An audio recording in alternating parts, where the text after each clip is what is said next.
কি অবস্থা? আসসালামু আলাইকুম, কেমন আছো তোমরা? ওয়ালাইকুম আসসালাম।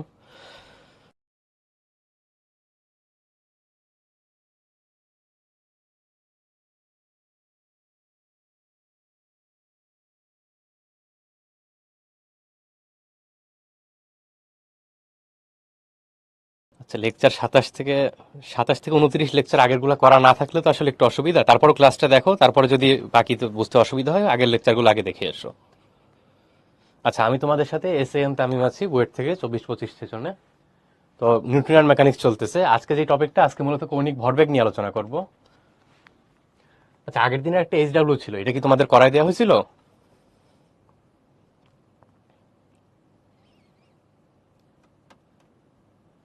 এটা সম্ভবত তোমাদের করায় দেওয়া হয়েছিল এইচডাব্লিউটা, যদি না করায় দেওয়া থাকে তাহলে শেষে করায় দিব, সমস্যা নেই। আচ্ছা, আজকের টপিকে চলে আসি। আজকের টপিক যেটা, সেটা হচ্ছে আমাদের কৌণিক ভরবেগ। কৌণিক ভরবেগ কাকে বলে? তার আগে আমাদের অবশ্যই রৈখিক ভরবেগ কি সেটা জেনে আসতে হবে। রৈখিক ভরবেগ তো জানো, অলরেডি ক্লাস 9-10 থেকে পড়ে আসছো। সেটা হচ্ছে বস্তুর ভর এবং বেগের গুণফলকে বলে রৈখিক ভরবেগ, এইটুকুই, এমভি। অর্থাৎ রৈখিক ভরবেগের ক্ষেত্রে আমরা জানি সেটা হচ্ছে পি ভেক্টর হিসেবে যদি প্রকাশ করি তাহলে বলতে পারি P is equal to M V, যেখানে ভিটা হচ্ছে ভেক্টর এবং পিটা হচ্ছে ভেক্টর। এখন আসি কৌণিক ভরবেগ কাকে বলে। প্রথমেই যে জিনিসটা চোখে পড়ে সেটা দেখো, ভেক্টর গুণফলকে। ভেক্টর গুণফলের গুণফল যেটা আমরা পাবো সেটা কি অবশ্যই একটা ভেক্টর রাশি হবে। তাহলে আমরা বলতে পারি কৌণিক ভেক্টর একটা কি রাশি? এটা একটা ভেক্টর রাশি। এটা প্রথম পয়েন্ট। আরেকটা কি, কৌণিক ভরবেগকে আমরা কি দ্বারা প্রকাশ করব? কৌণিক ভরবেগকে আমরা প্রকাশ করব এল দ্বারা। যেহেতু ভেক্টর, তাহলে উপরে একটা ভেক্টর সাইন দেই। এখন সংজ্ঞায় আসি। সংজ্ঞায় কি বলা হয়েছে? ঘূর্ণয়মান কোনো বস্তুর কণার অবস্থান ভেক্টর এবং কণার রৈখিক ভরবেগের ভেক্টর গুণফলকে আমরা কৌণিক ভরবেগ করব। অর্থাৎ রৈখিক ভরবেগ কোনটা? এটাই তো আমার সেই রৈখিক ভরবেগ। এবং কোন অবস্থান ভেক্টরকে আমরা ধরো আর দিয়ে প্রকাশ করি, অবস্থান ভেক্টর ধরো আর ভেক্টর।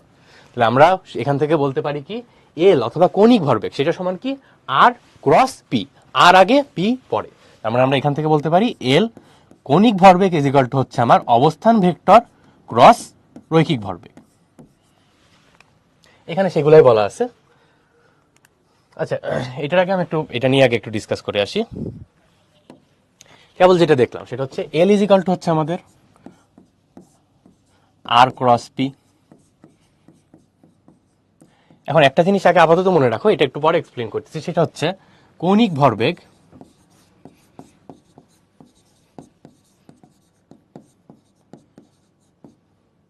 কোনো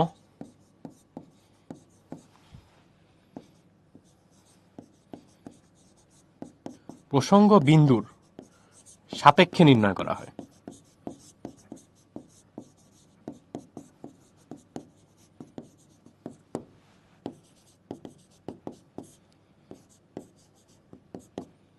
এটা একটু পরে আসতেছি, তার আগে আমরা এখানে দেখে আসি। আচ্ছা, এল ইজ ইকাল টু হচ্ছে আমাদের আর ক্রস পি। এখন ধরো আমরা এল এর মান কত সেটা নিয়ে ইন্টারেস্টেড। এল যেহেতু ভেক্টর রাশি, তাহলে ভেক্টর রাশির মান বের করা জানি। এটা হচ্ছে যে কোনো ভেক্টর গুণফলের মান বের করে কিভাবে? এল ইজ ইকাল টু কি বলতে পারি? R P sine theta. L is equal to বলতে পারি আমরা আর পি সাইন থেটা। এখানে থেটার পরিচয় কি? থেটা হচ্ছে আর এবং পি এর মধ্যবর্তী কোণ। অর্থাৎ ধরো তোমার এরকম আছে, এই দিক বরাবর তোমার আছে ধরো আর অবস্থান ভেক্টর, এবং এই দিক বরাবর ধরো আছে তোমার পি ভরবেগ। তাহলে এর মধ্যবর্তী যেই কোণ সেটা হচ্ছে আমাদের থেটা। তাহলে এই থেটাটা যদি এখানে সাইন থেটায় বসাই, তাহলে আমরা L is equal to R P sine theta করে কৌণিক ভরবেগের মানটা বের করতে পারি। এখন দেখো তো, এটাকে আমরা এইভাবে বলতে পারি না, আর সাইন থেটা ইন্টু পি। এটাকে ধরো আমরা আর লম্ব দিয়ে প্রকাশ করি ইন্টু পি। এটা দ্বারা অ্যাকচুয়ালি কি বোঝাচ্ছে দেখো, সাইন থেটাটাকে আর এর সাথে নিয়ে তারপরে পি দিয়ে গুণ করছি। দেখো তো, এটা যদি থেটা হয়, আর এর এই বরাবর উপাংশটা কত আমাদের? আর কস থেটা। লম্ব দিকের উপাংশটা কত হবে তাহলে আমাদের? আর সাইন থেটা। এই আর সাইন থেটাকে আমরা আর লম্ব দিয়ে প্রকাশ করতেছি, এই সাইন দিয়ে। তার মানে এটা অ্যাকচুয়ালি কি বোঝাচ্ছে, কৌণিক ভরবেগকে আমরা এরকম বলতে পারি, ভরবেগের সাথে অর্থাৎ রৈখিক ভরবেগের সাথে যদি আমি রৈখিক ভরবেগের লম্ব দিক বরাবর অবস্থান ভেক্টরের উপাংশ দিয়ে গুণ করি, তাহলে আমরা কৌণিক ভরবেগ পাবো। একইভাবে আমরা এটাকে তো এরকম বলতে পারি, আর ইন্টু পি সাইন থেটা। তাহলে এটার বদলে কি বলতে পারি? আর পি লম্ব। তার মানে এটা কি মিন করতেছে? একই কথা। অর্থাৎ আমরা রৈখিক কৌণিক ভরবেগ সমান বলতে পারি হচ্ছে রৈখিক ভরবেগ গুণ রৈখিক ভরবেগের লম্ব দিক বরাবর অবস্থান ভেক্টরের রূপাংশ, অথবা অবস্থান ভেক্টর গুণ অবস্থান ভেক্টরের লম্ব দিক বরাবর পি এর রূপাংশ। তুমি যেভাবেই বলো কোনো সমস্যা নেই। সাইন থেটা কিভাবে আসলো? সাইন থেটা তো হ্যাঁ, এই ক্রসটা ক্রস গুণই, ভেক্টরের যে ক্রস গুণ করে আসছো ডান হাতি স্ক্রু নিয়ম মানে, অর্থাৎ পি থেকে এখানে কি আর থেকে পি এর দিকে যাবে, দেখো আর থেকে পি এর দিকে এই বরাবর যাবে, তাহলে ডান হাতি স্ক্রু নিয়ম অনুসারে যেই দিক হওয়ার কথা এটা পুরো ভেক্টরের ক্রস গুণ। আর সাইন থেটা কিভাবে আসলো একজন জিজ্ঞেস করছো, এখন তো এটা তো করতে গেলে আসলে ভেক্টর বুঝে আসা লাগবে। ভেক্টর গুণের ক্ষেত্রে কি হয়, তোমার মানটা নিতে গেলে সাইন থেটা আসে না, ভেক্টর যদি এ ক্রস বি এর মান কত, এ বি সাইন থেটা না, সেখান থেকে আসছে। কস কেন নিব না, কারণ কস তো নিতে হবে না, কারণ আমার তো ভেক্টর গুণ, ভেক্টর গুণনের সূত্র কি, ভেক্টর গুণন লম্ব দিক বরাবর উপাংশ নয় না, আর ক্রস পি মানেই তো আর পি সাইন থিটা, সেই কারণে কস নিব না। যদি এটা ডট হইতো তাহলে আমি কস নিতাম।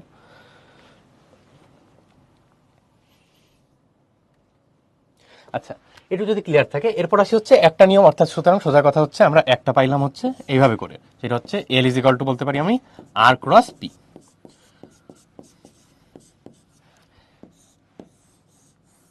এখন এটাকে আমি একটু আরেকটা অ্যাঙ্গেল থেকে দেখার চেষ্টা করি, সেটা হচ্ছে দেখো তো এল ইজ, আমরা আগের থেকে রৈখিক ভরবেগ বা রৈখিক গতি যখন করে আসছিলাম তখন কি বলছি আমরা, P is equal to M V বলছিলাম না, মনে আছে? পি ইজ ইকুয়াল টু যদি এম ভি বলি, প্রত্যেকটার ইকুইভ্যালেন্ট দিয়ে আমি ইকুইভ্যালেন্টটা চেঞ্জ করব, অর্থাৎ পি এর ইকুইভ্যালেন্ট, অর্থাৎ পি এর সমতুল্যকে কৌণিক গতিতে যখন যাব, পি এর সমতুল্য হচ্ছে এল, কৌণিক ভরবেগ, রৈখিক ভরবেগ থেকে কৌণিক ভরবেগ। একইভাবে ভরের সমতুল্যকে আমাদের জড়তার ভ্রামক আই, রৈখিক বেগের সমতুল্যকে আমাদের কৌণিক ভরবেগ ওমেগা। তাহলে সবগুলো দিয়ে জাস্ট আমরা রিপ্লেস করে ফেলবো। তাহলে দেখো তো এখান থেকে আমরা কি বলতে পারি, 2 নাম্বার আরেকটা বানাইতে পারি, সেটা হচ্ছে এল ইজ ইকুয়াল টু আমাদের I cross omega, sorry vector দিয়ে লেখার দরকার নেই, এল is equal to I omega, এটা বলতে পারি। তাহলে এই দুটা জিনিস মনে রাখবো। আচ্ছা, এরপর ধরো আরো একভাবে আমরা করতে পারি, এটা হচ্ছে 2টা পাইলাম। এবার 3 নাম্বার একটা জিনিস দেখো, রৈখিক ভরবেগের ক্ষেত্রে আমরা সূত্রটা কি পড়ে আসছিলাম, F is equal to DP DT, অর্থাৎ ভরবেগের পরিবর্তনের হার, বা অনেকে এইভাবে পড়ছো যে ডিডিটি অফ এমভি। ভরবেগের পরিবর্তনের হারকে কি বলে, বল বলে। তাহলে একইভাবে যদি আমরা কৌণিক বের করতে চাই, অর্থাৎ কৌণিকটা কি আমরা টাও দিয়ে প্রকাশ করতে পারি না, এফ এর সমতুল্যকে টর্ক, অর্থাৎ কৌণিক বল যেটা সেটাকে আমরা টর্ক দিয়ে টাও দিয়ে প্রকাশ করতে পারি। টাও সমান কি বলতে পারি, একইভাবে ডিএল ডিটি, বা কৌণিক ভরবেগের পরিবর্তনের হারকে আমরা বলতে পারি টর্ক। আচ্ছা, এই দুটো জিনিস জেনে রাখো। আপাতত একটু এক্সাম্পল দেখে আসি, তাহলে একটু ক্লিয়ার হবে। ধরো আমি এটাকে এভাবে বলি,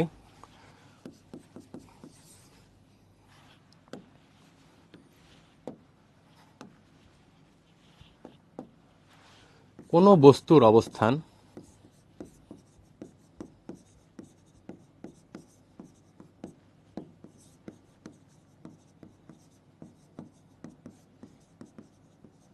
vector 2i cap plus 3j cap minus 4k cap দ্বারা প্রকাশিত।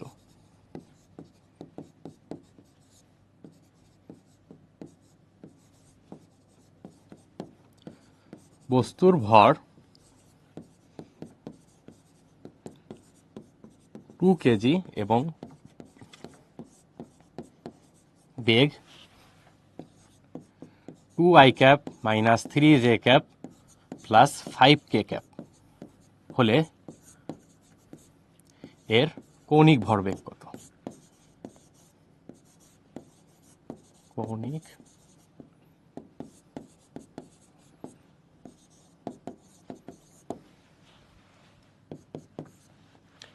এখন কৌণিক ভরবেগ নির্ণয় করার জন্য আমরা একটু আগে কি সূত্রটা দেখে আসছিলাম না, সেটা কি ছিল আমাদের, এল ইজ ইকুয়াল টু আমরা বলতে পারি কি আর ক্রস পি, যেটা আমাদের ভেক্টর গুণ। কথা হচ্ছে আর তোমাকে দেয়া আছে কোশ্চেনে, এইটাই কি আমাদের আর, আমার লাগবে কি শুধু কৌণিক ভরবেগ বের করার জন্য পি লাগবে। এখন পি আমাকে ডিরেক্ট দেয়া নাই, আমাকে কি দেয়া আছে, বস্তুর বেগ দেয়া আছে, যেটা হচ্ছে আমার ভি। তাহলে পি আমি এখান থেকে বের করে নিতে পারি, পি সমান কি আমাদের এম ভি না। তাহলে প্রথমে আগে আমি পিটা বের করে রাখবো। দেখো এখান থেকে বলতে পারি পি ইজ ইকুয়াল টু হচ্ছে এম ভি, এম হচ্ছে এখানে 2, এম কত আমাদের 2 কেজি। তাহলে 2 দিয়ে জাস্ট আমি বেগটাকে গুণ করে দিব, তাহলে আমরা কৌণিক ভরবেগ পেয়ে যাচ্ছি। তাহলে 2 দিয়ে গুণ করলে বেগ আমার কত আসতেছে, এখানে আসতেছে 4i cap minus 6j cap plus 10 কে ক্যাপ পেয়ে গেছি আমরা। তাহলে এখন জাস্ট আমার নর্মাল যে সূত্রটা জানি সেখান থেকে আমরা কৌণিক ভরবেগ বের করব। এল ইজ ইকাল টু হচ্ছে আমাদের আর ক্রস পি। ভেক্টর গুণন শিখে আসছো না, সেই ভেক্টর গুণন নর্মাল কি করতে হয়, একটা নির্ণায়ক নিতে হয়, উপরে নিতে হয় I cap, J cap, K cap, তারপরে প্রথমে আর এর সহগগুলো বসাবো, তারপরে আমরা পি এর সহগগুলো বসাই দিব। আর এর ক্ষেত্রে আছে 2 3 -4, 2 3 -4, এবং পি এর ক্ষেত্রে কি আছে 4 -6 এবং 10।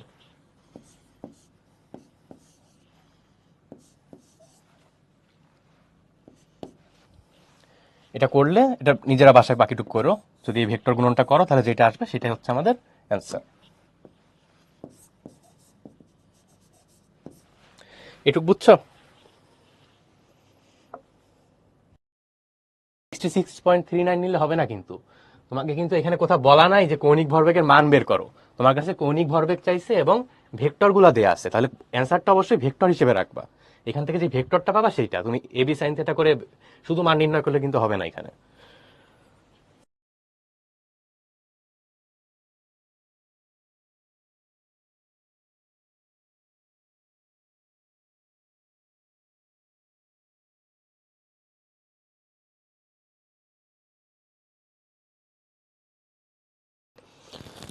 রিক্যাপ করবো। রিক্যাপ বলতে এই প্রথম থেকে এইটাই আরেকবার রিক্যাপ করে আসি তাহলে, যেহেতু জানতে চাচ্ছ কয়েকজন, যে হচ্ছে কৌণিক ভরবেগ কাকে বলে। কৌণিক ভরবেগ মানে হচ্ছে রৈখিক ভরবেগ পড়ে আসছি, কৌণিক ভরবেগ কাইন্ড অফ সেম।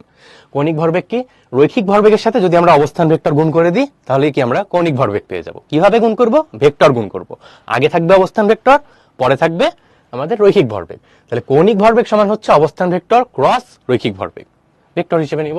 এখন যদি আমি শুধু মান নিতে চাই, এটা তো আমি কেবল নিচ্ছি হচ্ছে আমাদের এল এর ভেক্টর ফর্ম। এখন যদি মান নিতে যাই তাহলে কি বলতে পারি, L is equal to R P sine theta, যেটা তোমরা ভেক্টর চ্যাপ্টারে শিখে আসছো, সিম্পল, সেটা করে ফেললাম।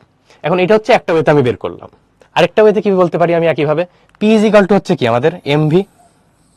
পি ইজ ইকাল টু যদি এমভি হয় তাহলে এর ইকুইভ্যালেন্ট গুলা দিয়ে রিপ্লেস করছি। পি এর ইকুইভ্যালেন্ট বা সমতুল্য হচ্ছে এল, এম এর সমতুল্য হচ্ছে আই, ভি এর সমতুল্য হচ্ছে ওমেগা। অর্থাৎ আমি এই সিস্টেমটাকে রৈখিক থেকে কৌণিকে নিয়ে গেছি। তাহলে আমি এল এর কৌণিক ভরবেগ বের করার দুইটা সূত্র পাচ্ছি। একটা হচ্ছে আমাদের L is equal to R cross P, আরেকটা সূত্র হচ্ছে আমাদের L is equal to I omega. অর্থাৎ আমাদের যদি রৈখিক জিনিস জানা থাকে সেখান থেকে কৌণিকে যাচ্ছি, আর এটা হচ্ছে সব কৌণিক জিনিসই জানা, আই জানা, ওমেগা জানা, তখন আমরা এই সূত্রটা ইউজ করব। এটার একটা এক্সাম্পল দেখে আসি। ধরো এখানে দেখি, টর্ক আসবে সামনে আরো ডিটেলসে।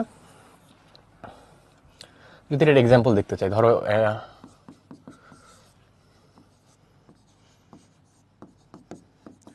একটি নিরেট চাকতি 2 রেডিয়ান পার সেকেন্ড কৌণিক বেগে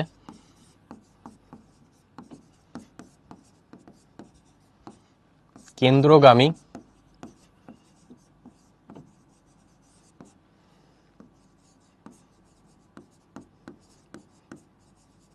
লম্ব অবক্ষ সাপেক্ষে ঘুরছে।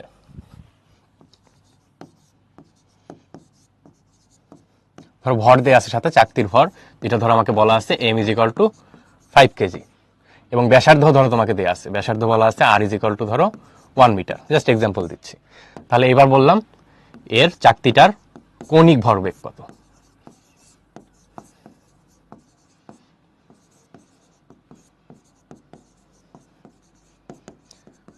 দেখো এখানে কিন্তু আমাকে যে ইনফরমেশন গুলো দেওয়া আছে, অক্ষ সাপেক্ষে ঘুরতেছে, যেটা এত মিটার পার সেকেন্ড, এত রেডিয়ান পার সেকেন্ড বেগে, এটা কিন্তু সব কৌণিক ইনফরমেশন দেওয়া। তাহলে কিন্তু আমি এখন রৈখিক ভরবেগ বা রৈখিক কিছু কিন্তু জানি না, তাহলে কিন্তু আমরা এখন এইটা ইউজ করবো না, আমরা এখন ইউজ করবো এইটা। কারণ আমাদের দেখো ওমেগা দেওয়া আছে ডিরেক্ট। কৌণিক বেগ কত, কৌণিক বেগ কত দেওয়া আছে 2 রেডিয়ান পার সেকেন্ড। তাহলে এই সূত্রটা আমরা এখন ইউজ করে কৌণিক ভরবেগটা নির্ণয় করবো। দেখো এখান থেকে কি বলতে পারি আমরা, সূত্রটা ডিরেক্ট বসাই দিব, এই যে অঙ্ক এল is equal to I omega. এখন আইটা তোমাকে জানতে হবে এর জন্য আগে, যেটা হয়তো আগের ক্লাসে করে আসছো, চাকতির কেন্দ্রগামী লম্ব অক্ষ মানে কি এরকম না, অর্থাৎ চাকতিটা এরকম রাখা আছে, চাকতিটাকে এইভাবে ঘুরাচ্ছি, আমি ঘুরাচ্ছি কোন দিকে, এইভাবে ঘুরাচ্ছি আমি চাকতিটাকে, কত বেগে, ওমেগা কৌণিক বেগে। তাই এইভাবে যদি চাকতিটা ঘুরে এই অক্ষ সাপেক্ষে, কেন্দ্রগামী লম্ব অক্ষ সাপেক্ষে নিরেট চাকতি, তাহলে এটার জড়তার ভ্রামক কত জানি আমরা, সূত্র জড়তার ভ্রামক এটা হচ্ছে আমাদের হয় হাফ এম আর স্কোয়ার। তাহলে এটা জাস্ট আমরা বসাই দিই এখানে, আই এর বদলে বলতে পারি half M r square into omega আগের থেকে ছিল, মানগুলো শুধু বসাই দিই, হাফ গুণ কোশ্চেনে এম আমাকে দেওয়া আছে 5 ইন্টু আর, আর হচ্ছে 1 স্কোয়ার ইন্টু ওমেগা, ওমেগা হচ্ছে আমাদের 2, তাহলে অ্যান্সার আসতেছে আমাদের 5। একক হচ্ছে KG metre square per second. আচ্ছা এবার আসি একটা জিনিস, একক কি বলতো? এল ইজ ইকুয়াল টু আমরা কি দেখলাম, কেবল L is equal to R cross P না? এখানে পি এর একক কি আমাদের? কেজি মিটার পার সেকেন্ড জানা আছে। অবস্থান ভেক্টর, অবস্থান কি দিয়ে প্রকাশ করবো আমি? মিটার দিয়ে অবশ্যই। তাহলে এইটার একক কি? মিটার। তাহলে এল এর একক কি হবে? আর ক্রস পি, অর্থাৎ আর গুণ পি হিসেবে আছে, তাহলে মিটার কেজি মিটার পার সেকেন্ডের সাথে গুণ হবে। তাহলে এল এর একক আমরা কি পাচ্ছি? একক হচ্ছে আমাদের KG metre square per second.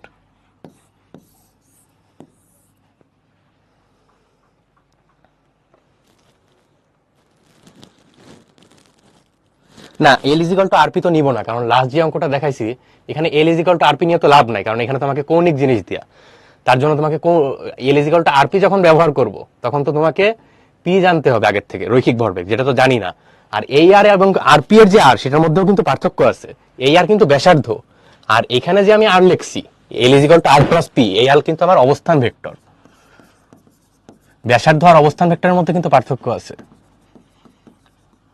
সবসময় যে ওই আর হবে এমনও কিন্তু কোনো কথা নাই। দাঁড়াও একটা এক্সাম্পল দিই, তাহলে আরো ক্লিয়ার হবে।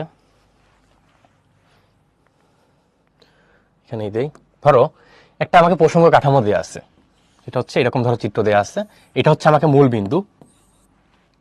এখানে কোনো একটা ধরো বিন্দু দেওয়া আছে আমাকে, যেটা ধরো আমি এ বিন্দু দিয়ে প্রকাশ করতেছি। এখান থেকে এইটুকের দূরত্ব ধরো তোমাকে দেওয়া আছে, বলা আছে 10 মিটার, এবং এই কোণটা তোমাকে বলা আছে, কোণটা কত? 60 ডিগ্রি। এবং বলা আছে এই যে এ বস্তুটা আমার, এই এ বস্তুটা আমাকে এই দিক বরাবর একটা রৈখিক ভরবেগ নিয়ে আসে। সেই রৈখিক ভরবেগটা কত? রৈখিক ভরবেগ ধরো আমাদের 5 কেজি মিটার পার সেকেন্ড। এই প্রসঙ্গ কাঠামোটা তোমাকে এইটুকু ইনফরমেশন দেওয়া আছে। এবার তোমাকে ধরো কোশ্চেন দেওয়া হয়েছে, সেটা হচ্ছে এ বস্তুর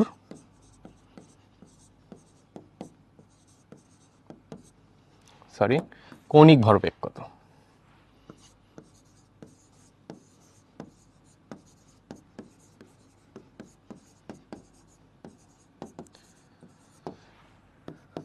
দেখো এইখানে আমরা কিন্তু আরপি ইউজ করতে পারি, কারণ আমরা এখানে পি জানি, রৈখিক জিনিস জানি। রৈখিক থেকে যখন কৌণিকে যাব তখন হচ্ছে এল is equal two RP use করতে পারবো। এখানে দেখো ডিরেক্ট দেওয়া আছে পি। আর কত? আর হচ্ছে এই যে বলছিলাম না একটু আগে, যেটা বলছিলাম একটু পরে বলবো, কোন একটা বিন্দুর সাপেক্ষে সবসময় ভরবেগ নির্ণয় করা হয়, কৌণিক ভরবেগ। এইখানে বিন্দুটা হচ্ছে মূল বিন্দু, মূল বিন্দুর সাপেক্ষে নির্ণয় করতেছি। যদি আমি মূল বিন্দু না বলে ধরো বলতাম যে এইখানে একটা বিন্দু আছে, এই বিন্দুর সাপেক্ষে কৌণিক ভরবেগ নির্ণয় করো, তখন কিন্তু আর আর 10 হইতো না, তখন আর এর ভ্যালু হইতো এই বিন্দু থেকে এই পর্যন্ত দূরত্ব। অর্থাৎ যেই বিন্দুর সাপেক্ষে কৌণিক ভরবেগ নির্ণয় করব, সেই বিন্দু থেকে আমার বস্তুর দূরত্ব বা অবস্থান ভেক্টর নিতে হবে। এখানে আমি মূল বিন্দুর সাপেক্ষে নির্ণয় করতেছি। ধরো কোশ্চেন এটা বলেই দিই, এটা হচ্ছে মূল বিন্দুর সাপেক্ষে।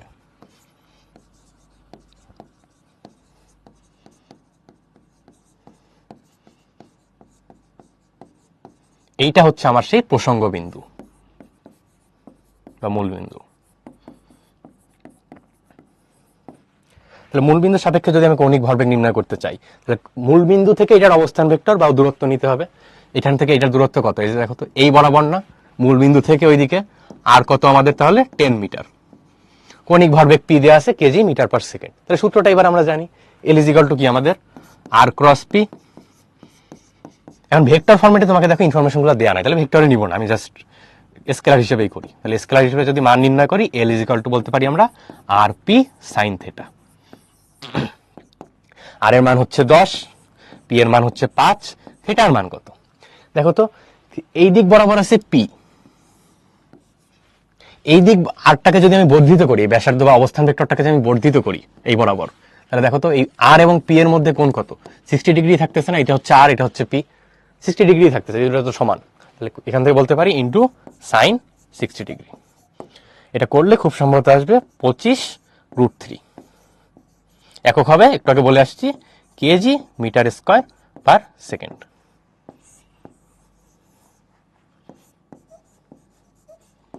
এবার ক্লিয়ার কখন আমরা আই ওমেগা ইউজ করবো আর কখন আমরা আর পি ইউজ করবো?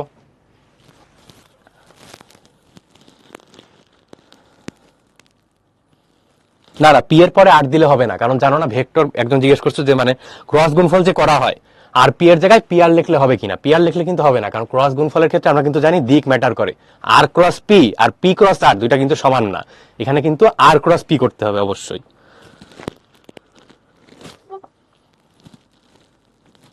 সরে দাঁড়াবো, হ্যাঁ আচ্ছা দেখে নাও, তারপরে শুরু করতেছি এবার।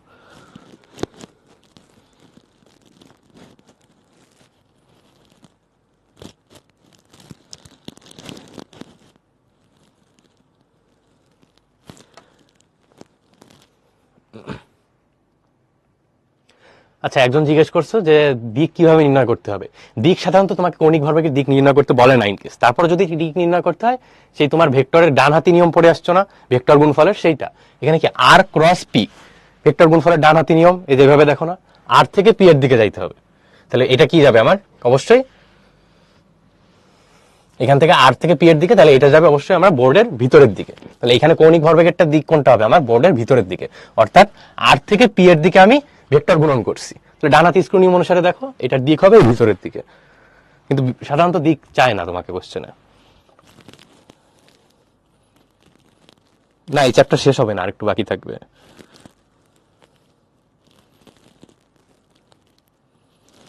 থিটার মান পাল্টাবে কিনা, হ্যাঁ এখানে 60 ডিগ্রি হয়েছে, তোমার যদি এখানে 60 ডিগ্রি না হয়ে অন্য কিছু তো হইতে পারতো, 30 দিতে পারতাম না, থিটার মান তো অবশ্যই পাল্টে দিতে পারে।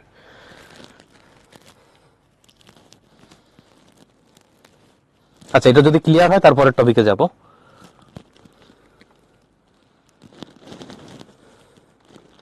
কোনো কোশ্চেন থাকলে বলো এই পর্যন্ত।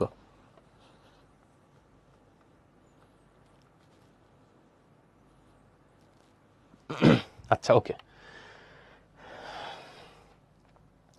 আচ্ছা এরপর কুইজ আছে একটা, বলো তো এটা কি হবে কৌণিক ভরবেগের একক, কেবলই বলে দিছি যদিও, এটা ই করলাম না, এটা তো কেবল বলে দিছি যে এল ইজ ইকুয়াল টু কি আমাদের আর ক্রস পি, পি এর একক জানি, এটা কি কেজি মিটার পার সেকেন্ড, আর এটা হচ্ছে মিটার, তাহলে গুণ করলে অবশ্যই KG metre square per second. আচ্ছা এখানে দুইটা অপশনই একই দিছে, তাহলে বিডি দুইটাই কারেক্ট আর কি।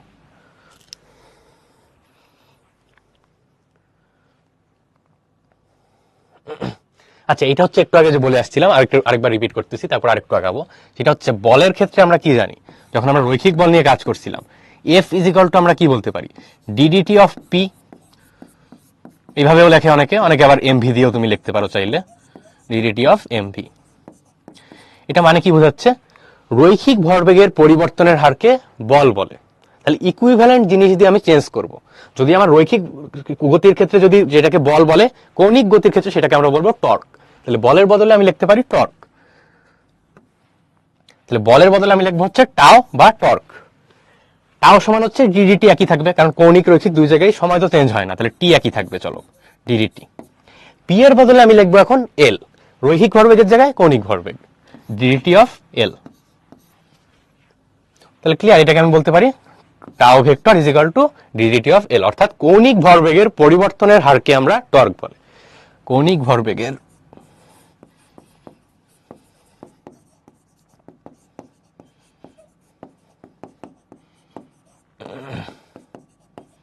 পরিবর্তনের হারকে কি বলবো আমরা, টর্ক। টর্ক নিশ্চয় একটা ভেক্টর রাশি হবে, যেহেতু এল ভেক্টর রাশি। টর্ক কি, আচ্ছা টর্ক পড়ানো হয়ে গেছে তো না তোমাদের? টর্ক হচ্ছে তোমার বলের ইকুইভ্যালেন্ট হচ্ছে টর্ক, সোজা কথা, কৌণিক বল যেটাকে বলবো সেটাকে টর্ক বলে। আচ্ছা এটা সামনে আরেকটু আছে, সমস্যা নাই। আচ্ছা এটা যদি ক্লিয়ার থাকে তারপরে আসি। আচ্ছা স্লাইড গুলো তো পরে দিয়ে দেওয়া হবে, সমস্যা নাই। আচ্ছা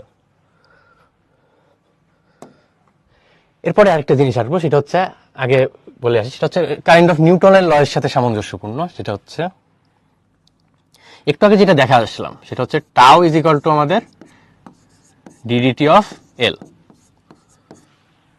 আচ্ছা এটাকে আমি টাও ভেক্টর না নিয়ে আমি স্কেলার নিয়ে বিবেচনা করি, সব জায়গায় তুমি শুধু ভেক্টর দিয়ে রিপ্লেস করে নিও। এখন একটা জিনিস দেখো তো, এফ ইজ ইকুয়াল টু আমরা কি বলছিলাম, ডিডিটি অফ পি না? এখানে তোমরা যদি মনে করো তাহলে দেখো তো, এফ ইজ ইকুয়াল টু যখন আমাদের জিরো হয়েছিল, অর্থাৎ সিস্টেমের উপর বল যখন জিরো হয়েছিল, তখন আমরা কি এটা বলছিলাম না, DDT of P is equal two zero. এখান থেকে কি বলতে পারি, DP is equal two zero. বা ডিপি সমান কি বলতে পারি আমরা, P2 minus P1 is equal two 0। অর্থাৎ এখান থেকে পাইছিলাম কি আমরা, P1 ইজ ইকাল টু হচ্ছে P2, যেটা কাইন্ড অফ নিউটনের প্রথম সূত্র। বা এটাকে এইভাবে বলা যায়, এটা হচ্ছে কি আমাদের রৈখিক ভরবেগের সংরক্ষণ সূত্র। অর্থাৎ কোন সিস্টেমের উপর নিট রৈখিক বল যদি 0 হয়, তাহলে সেই সিস্টেমের রৈখিক ভরবেগ সংরক্ষিত থাকে।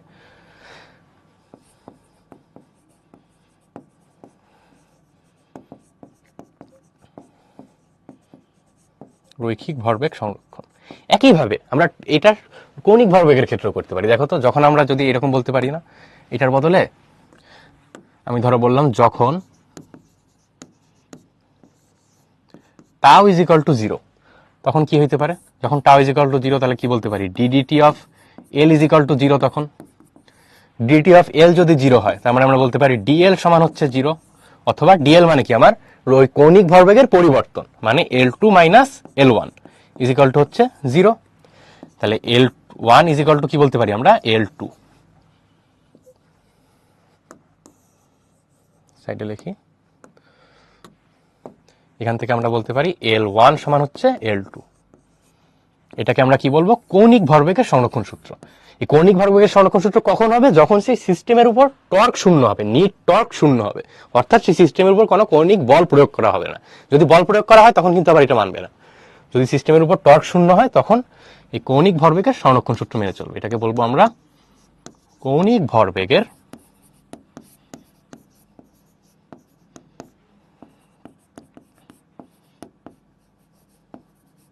সংরক্ষণ সূত্র।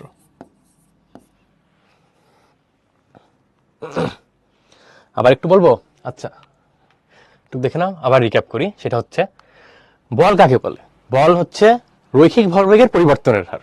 তাহলে টর্ক কাকে বলে? টর্ক হচ্ছে কৌণিক। তাহলে টর্ক হচ্ছে কৌণিক ভরবেগের পরিবর্তনের হার, সোজা কথা। তাহলে টর্ক সমান হচ্ছে কৌণিক ভরবেগ এল, কৌণিক ভরবেগের পরিবর্তনের হারকে বলবো আমরা টর্ক। এটা যদি ক্লিয়ার হয়, তাহলে এবার আগেরটার সাথে কম্পেয়ার করো। আমরা রৈখিক ভরবেগের সংরক্ষণ সূত্র পড়ে আসছি, এবার তাহলে পড়বো কি, কৌণিক ভরবেগের সংরক্ষণ সূত্র। রৈখিক ভরবেগের সংরক্ষণ সূত্রের ক্ষেত্রে আমার শর্ত কি ছিল, সিস্টেমের উপর যদি নিট বল শূন্য হয়, তখন সেই সিস্টেমের ভরবেগ সংরক্ষিত থাকে। একইভাবে তাহলে যখন কৌণিকে যাব, তখন আমরা বিষয়টাকে এভাবে বলবো যে কোনো সিস্টেমের উপর যদি টর্ক শূন্য হয়, তখন সেই সিস্টেমের কৌণিক ভরবেগ সংরক্ষিত থাকে।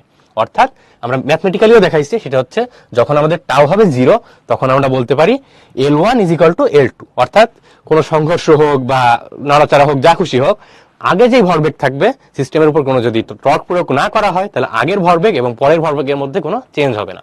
অর্থাৎ সেই সিস্টেমের কৌণিক ভরবেগটা সংরক্ষিত থাকবে।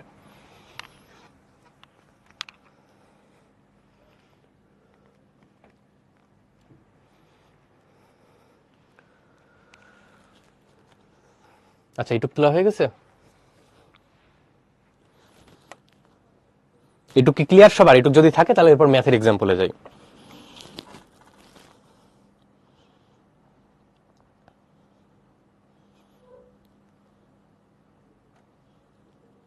আচ্ছা, ক্লিয়ার, ঠিক আছে। সুমাইয়া, নরসিন, ইকরা, ওকে। এরপর যদি ক্লিয়ার হয়, আচ্ছা এটা বোঝার আগে আমরা একটা এক্সাম্পল দেখে আসি, ইজি এক্সাম্পল। ধরো অঙ্কটা এরকম একটা অঙ্ক দিই আমি। একটা নিরেট চাকতি আছে, ধরো চিত্রটাকে এঁকে ফেলি। নিরেট চাকতি আছে আগের বারের মতো, চাকরিটার লম্ব অক্ষ কেন্দ্রগামী। এইটা দিয়ে চাকরিটাকে আমি এই দিকে ঘুরাচ্ছি। কি বেগে ঘুরাচ্ছি? ওমেগা বেগে। এবার আমি কোশ্চেনটাতে লিখি। কোশ্চেনটা হচ্ছে,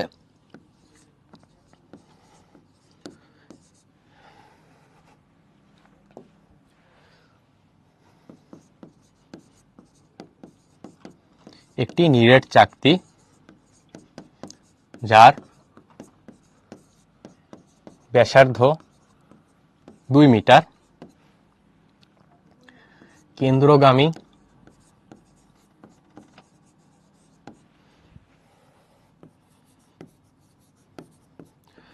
লম্ব অক্ষ সাপেক্ষে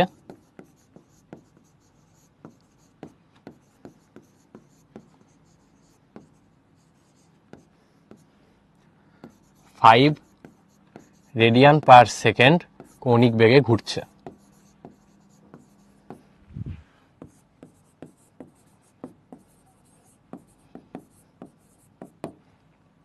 এখন আমি বললাম চাকরিটার ব্যাসার্ধ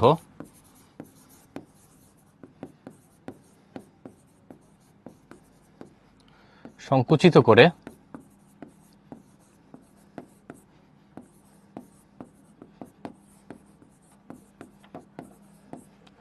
অর্ধেক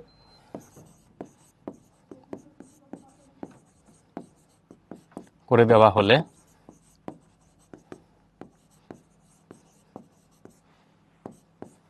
নতুন কৌণিক বেগ কত হবে?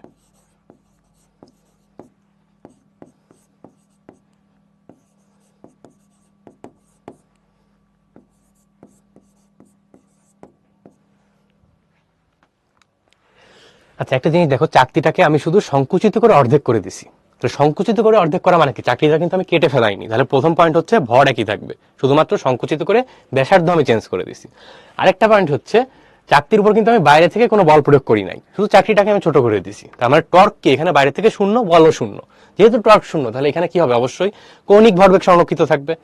তাহলে এটা আমরা সলিউশনটা দেখি। কৌণিক ভরবেগের সংরক্ষণ সূত্র অনুসারে আমরা কি বলতে পারি এটাকে?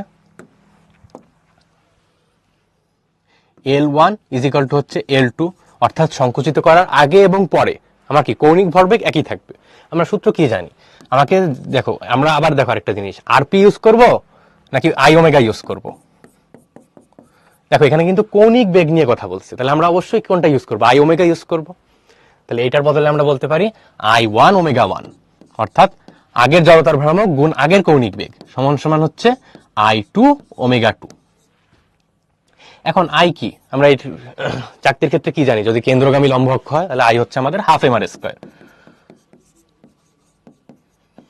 আই যদি হয় আমাদের হাফ এম আর স্কয়ার, তাহলে এর বদলে বলতে পারি হাফ ইন্টু এম আর 1 এর স্কয়ার, কারণ আর কিন্তু চেঞ্জ করে দিয়েছি, কিন্তু এম কিন্তু চেঞ্জ হয়নি, কারণ আমরা কি সংকুচিত করে অর্ধেক করছি, ভর সেম আছে, into omega 1 is equal to half M R 2 এর স্কয়ার ইন্টু ওমেগা 2।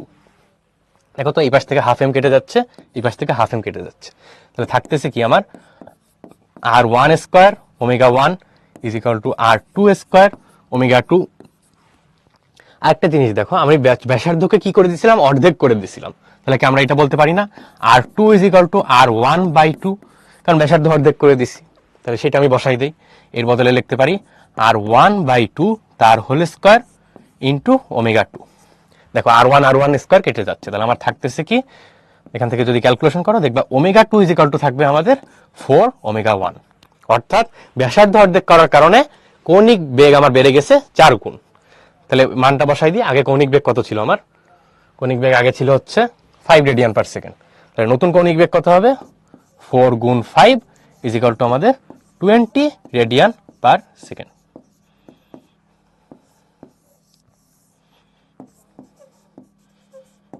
এটা কিন্তু একটা ইম্পর্টেন্ট টপিক, এটা কারো বুঝতে কোনো প্রবলেম আছে? এই বিষয়টা, পুরো এই কনসেপ্টটা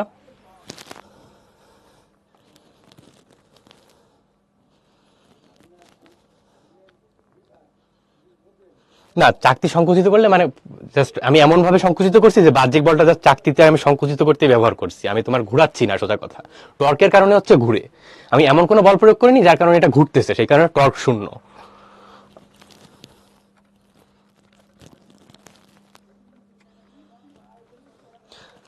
আচ্ছা, অনেকে বলতেছে ক্লিয়ার, অনেকে বলতেছে বুঝি নাই। আচ্ছা ঠিক আছে, আরেকবার রিক্যাপ করতেছি। সেটা হচ্ছে এটুক তো বুঝছো, কৌণিক ভরবেগ সবসময় সংরক্ষিত থাকবে। যখন টর্ক শূন্য হবে তখন ম্যাথমেটিক্যালি দেখলাম বল যখন শূন্য হয়, বাহ্যিক বল শূন্য হয়, তখন ভরবেগ সংরক্ষিত থাকে, রৈখিক ভরবেগ। তাহলে টর্ক শূন্য হইলে আমাদের কৌণিক ভরবেগ সংরক্ষিত থাকবে। কৌণিক ভরবেগ যদি সংরক্ষিত থাকে, সেটার একটু একটা এক্সাম্পল দেখলাম। সেটা হচ্ছে একটা চাকতি ছিল, চাকতিটা ঘুরতেছিল, এবার চাকতিটাকে সংকুচিত করে আমি ছোট করে দিছি। ছোট করার কারণে কি হয়েছে? ব্যাসার্ধ চেঞ্জ হয়ে গেছে, সেই কারণে আমার জড়তার ভ্রামক চেঞ্জ হয়ে গেছে। জড়তার ভ্রামক চেঞ্জ হয়েছে, কিন্তু আমাদের কৌণিক ভরবেগ তো সেম থাকবে, কারণ টর্ক যেহেতু শূন্য, এখানে কোনো এমন কোনো বল প্রয়োগ করিনি যার কারণে এটা ঘোরা, মানে এর কৌণিক গতির চেঞ্জ হয়েছে, সেই কারণে কি টর্ক শূন্য বলতে পারি। তাহলে টর্ক শূন্য যেহেতু, তার মানে এখানে আমার কৌণিক ভরবেগ সংরক্ষিত থাকবে। তাহলে সেই কৌণিক ভরবেগের যে সংরক্ষণ সূত্র, আমরা জাস্ট সেটা রেখে ফেলছি, তারপরে আমরা সূত্র বসাইছি। কৌণিক ভরবেগ যদি সংরক্ষিত থাকে, তাহলে দেখো আই চেঞ্জ হয়েছে। আই কিভাবে চেঞ্জ হয়েছে? আর চেঞ্জ হওয়ার কারণে আই চেঞ্জ হয়েছে। চেঞ্জটাকে আমরা এখানে লিখছি, চেঞ্জটাকে লিখে আমরা পাইলাম যে নতুন যে কৌণিক বেগ সেটা হয়ে গেছে আগেরটার 4 গুণ।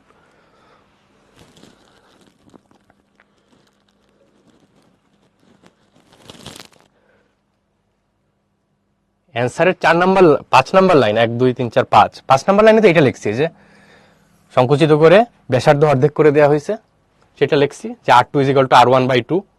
আর এখান থেকে তোমার R1² কেটে যায়, সেখান থেকে ω2 আসছে, 4 ওই পাশে চলে গেলে 4ω1 একবারে লিখছি। মানে কোশ্চেনটা হচ্ছে এরকম, একটা চাকতি ছিল, এই যে চাকতিটা ধরো, এটা একটা চাকতি, চাকতিটা এভাবে ঘুরতেছিল। ধরো এই কলমটাই ধরো একটা চাকতি, মানে কলম তো সরল রেখা আসলে, তাও ধরে নাও এটা চাকতি, এটা এভাবে ঘুরতেছিল। ঘুরতে ঘুরতে আমি একে চাপ দিয়ে ছোট করে ফেলছি, ছোট করে ধরো এরকম আকৃতি বানাই দিচ্ছি। এখনো চাকতি আছে এটা, কিন্তু আকার ছোট করে দিছি।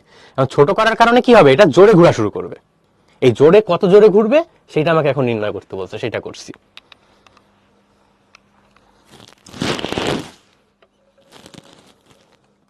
R/2 কেন হলো?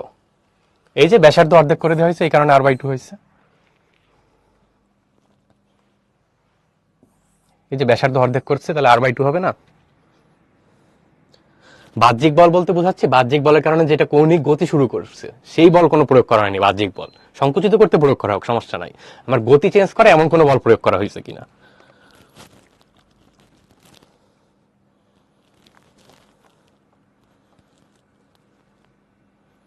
আচ্ছা ওকে, এটা যদি ক্লিয়ার হয় তাহলে এর পরের এক্সাম্পলে যাই, তাহলে হয়তো আরেকটু ক্লিয়ার হবে। সেটা হচ্ছে, এটা একটা রিয়েল লাইফ এক্সাম্পল। তুমি ধরো বাসায় রোটেটিং চেয়ার আছে না, যেটা ঘুরা যায়, সেটা ঘুরে নিজেই লাগলে চেষ্টা করে দেখবে। একবার হচ্ছে এরকম হাত ছড়ায় ঘোরা শুরু করবা, হাত ছড়াই দিয়ে এরকম করে ঘোরা শুরু করবা চেয়ারে। এরকম শুরু করার পরে তারপরে হঠাৎ করে দেখবা হাত এরকম করে নিবা। যদি এরকম করে না, তাহলে দেখবা যে তুমি যে স্পিডে ঘুরতেছিল না, তার চেয়ে আরো বেশি জোরে ঘোরা শুরু করছো। হাত ছড়াই দিয়ে যেভাবে ঘুরতে শুরু করছিলা, হাত সংকুচিত করে নিবা, দেখবা জোরে ঘোরা শুরু করছো। কিভাবে হইলো সেটা হচ্ছে, দেখো এই যখন হাত তুমি এভাবে নিছিলে আর যখন এইভাবে করছো, তোমার তো কোনো এখানে এমন কোনো বাহ্যিক বল প্রয়োগ করা হয়নি, যার কারণে মানে তোমাকে তো কেউ ধাক্কা দেয় নাই, বাইরে থেকে তো তোমার উপর কেউ বল প্রয়োগ করে নাই। এই কারণে বাহ্যিক বল শূন্য, সেই কারণে টর্ক শূন্য বলতে পারি। তাহলে এটা যদি শূন্য হয়, তাহলে আমরা কি কৌণিক ভরবেগ সংরক্ষিত থাকবে। তাহলে এইটার এই ক্ষেত্রে আমার যখন হাত ছড়াই দিয়ে ঘুরতেছিল আর যখন হাত সংকুচিত করে নিয়ে আসছো, এই অবস্থার ভরবেগ ধরো L1, এই অবস্থার ভরবেগ ধরো কৌণিক ভরবেগ L2। যেহেতু তোমাকে বাইরে থেকে কেউ ধাক্কা টাক্কা দেয়নি, তাহলে আমার বাহ্যিক বল হচ্ছে শূন্য। তাহলে আমি বলতে পারি L1 = L2। আগে আর পরে কৌণিক ভরবেগ একই থাকবে। L1 = যদি L2 থাকে, তাহলে দেখো তো আবার আমরা এটা সেই একই কাজ করি। দেখো তো I1 ω1 = কত, I2 ω2। এখন বস্তুর ব্যক্তির আকৃতি কিরকম তা তো জানি না, ব্যক্তির জড়তার ভ্রামকের সূত্র আমরা জানি না, কিন্তু তারপরও ধরে নিচ্ছি যে mr² টাইপের কিছু হবে। এটার বদলে দেখো তো mr1² লিখতে পারি, ω1 = mr2² ω2 লিখতে পারি। দেখো দুই পাশ থেকে কেটে যাচ্ছে, তোমার ভর তো আর চেঞ্জ হয়নি। তাহলে একটা জিনিস দেখো, এখান থেকে ω2/ω1 এটা = কি আসে দেখো তো, R1/R2 এর স্কয়ার আসে না? দেখো তো এখান থেকে অনেকটা এরকম বলতে পারো যে ওমেগা হচ্ছে আর এর ব্যস্তানুপাতিক, আর এর বর্গের ব্যস্তানুপাতিক। অর্থাৎ তোমার যদি ব্যাসার্ধ কমায় ফেলো, তাহলে দেখো তো কৌণিক বেগটা আমার বেড়ে যাবে। অর্থাৎ যখন আমি এই অবস্থায় ছিলাম, হাতটা প্রসারিত করা ছিল, তখন ধরো R1 হচ্ছে এখান থেকে তোমার হাতের এই পর্যন্ত। এটা কিন্তু খ নাম্বারে আসে, 2 মার্কের কোশ্চেনে কিন্তু এই কোশ্চেনটা অনেক আসছে। একটা হচ্ছে তোমার R1 হচ্ছে বডি থেকে হাতের এই পর্যন্ত, আর যখন হাতটা সংকুচিত করে নিছো তখন দেখো তো R2। দেখো তো এখান থেকে দেখেই বোঝা যাচ্ছে আমার কি R1 কি R2 থেকে বড়। R1 যদি R2 থেকে বড় হয়, I = কি জানি আমরা, mr² না?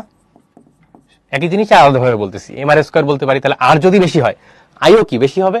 তাহলে এখান থেকে কি বলতে পারি আমরা, I1 কি I2 এর চেয়ে বেশি হবে।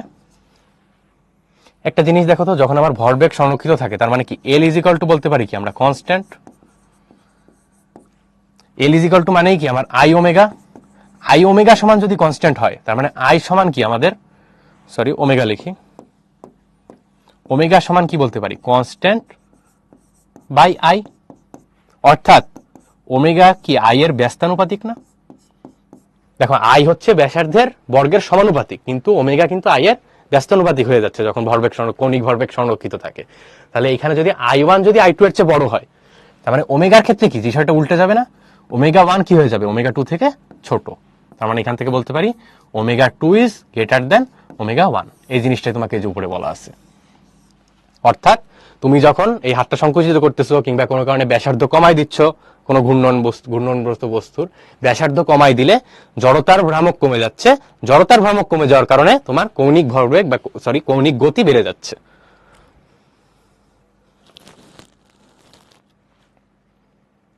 নিচের লাইন কোনটা দেখা যাচ্ছে না? সবই তো দেখা যাওয়ার কথা।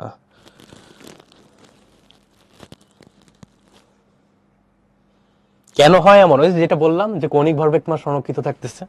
তুমি যখন ব্যাসার্ধ কমাই দিবা জড়তার ভ্রামক বেড়ে যাবে। জড়তার ভ্রামক বাড়া মানে কি? তোমার জড়তা ব্যাসার্ধ যখন কমাই দিবা জড়তার ভ্রামক কমে যাবে। জড়তার ভ্রামক কমলে কি তোমার কৌণিক গতি বা কৌণিক বেগ বেড়ে যাবে।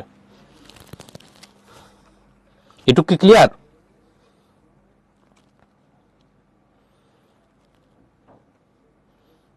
আমার কলেজ দিয়ে কি করবো? আমার কলেজ হচ্ছে খুলনায়, সিটি কলেজে ছিলাম।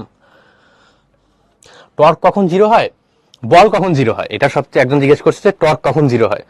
টর্ক কখন জিরো হয় সোজা কথা এইভাবে হিসাব করো। বল কখন জিরো হয়? নৌকা থেকে লাফ দেওয়ার অঙ্ক করছো না, বস্তু সংঘর্ষ করছো না, বাইরে থেকে কেউ ধাক্কা দিছে, বল জিরো। এটাও সেরকম, বাইরে থেকে তোমাকে দিয়ে ঘুরাইছে নাকি? ঘুরাইনি, কিন্তু তুমি নিজেই ঘুরতেছিলা, নিজে থেকেই তুমি ঘোরা শুরু করছো, বাইরে থেকে কেউ ধাক্কা দিয়ে তোমার ঘুরানো চেঞ্জ করে নাই। তাহলে সেই কারণে টর্ক শূন্য। বলের মতো কাইন্ড অফ। বল হচ্ছে রৈখিক, টর্ক হচ্ছে কৌণিক, এইটুক খালি পার্থক্য।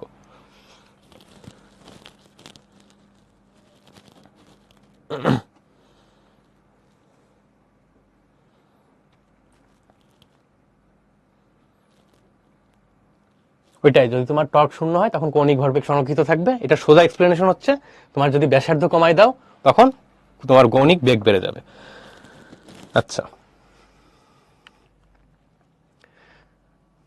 পরে আসি। আচ্ছা, এখানে যে চিত্রটা দেওয়া ছিল এইটারই তোমাকে বলছে একটা এক্সাম্পল। সেটা হচ্ছে একজন ব্যক্তি হস্ত প্রসারিত অবস্থায় উলম্ব অক্ষের চারপাশে এত 1 রেভলিউশন/সেকেন্ড বেগে ঘূর্ণয়মান। অর্থাৎ ওই সে আগের মতো ব্যক্তিরা ধরো এরকম হাত ছড়াই ছিল আর কি, এরকম ছিল। তাহলে তখন কি আমার ব্যাসার্ধ বেশি ছিল, এইভাবে ছিল, এটা ঘুরতেছিল আমার হচ্ছে এইদিকে ধরো ওমেগা বেগে। তাহলে তখন আমার প্রথমে কত বেগে ঘুরতেছিল? 1 রেভলিউশন/সেকেন্ড বেগে। অর্থাৎ আগে ছিল ওমেগা হচ্ছে 1 রেভলিউশন/সেকেন্ড। থিওরিটিক্যাল কেবল যে আলোচনা করলাম সেখান থেকে তো বুঝে গেছো কি করেছে, তার জড়তার ভ্রামক কমে গেছে। হাত গুটিয়ে নিছে মানে কি আমার আর কমে গেছে। আর কমে গেলে জড়তার ভ্রামক কমে যাবে। কতটুকু কমে গেছে সেটা তোমাকে বলা আছে, 60 ভাগ কমে যায়, শতকরা 60 ভাগ। তাহলে 60 ভাগ যদি কমে যায়, আই কমে গেছে, আই কমে গেলে কি ওমেগা বেড়ে যাবে। কত বেড়ে যাবে সেটা এখন তোমাকে নির্ণয় করতে বলছে। অর্থাৎ এখন ধরো নতুন অবস্থা যেটা হয়েছে, তখন ধরো যে হাত গুটাই নিছো তুমি, তোমার ধরো এরকম আছে, এখন তোমার বেশি ওমেগাতে ঘুরবে। এই ওমেগা কত হবে আগের থেকেই কিন্তু জানি, এটা অবশ্যই আমার 1 থেকে বড় হবে, কারণ আগে 1 ছিল, হাত গুটাই নিলে এখন অবশ্যই বেড়ে যাবে, দ্রুত ঘোরা শুরু করবে। কিভাবে ঘুরছে সেইটার জন্য এখন আমার সেই ম্যাথমেটিক্যালি বের করি আগের মতো। এটা কি আমাদের L1 = হচ্ছে L2, কৌণিক ভরবেগের সংরক্ষণ সূত্র আমাদের। L1 = যদি L2 হয়, আগের মতো আমরা সূত্র বসাই দিই। এখানে কি বলতে পারি আমরা? I1 ω1 = আমাদের I2 ω2। বলো তো এখানে I2 কত?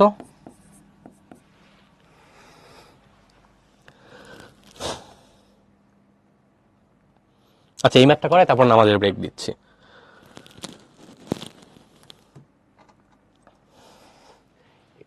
I2 কত? এখানে শতকরা 60 ভাগ কমে গেছে, তাহলে I2 কি 0.6 I1 হবে? হবে না কিন্তু। I2 = কিন্তু 0.6 I1 না, শতকরা 60 ভাগ হচ্ছে কমে গেছে, তার মানে আছে কতটুকু? 40%। তার মানে I2 = হবে অ্যাকচুয়ালি 0.4 I1।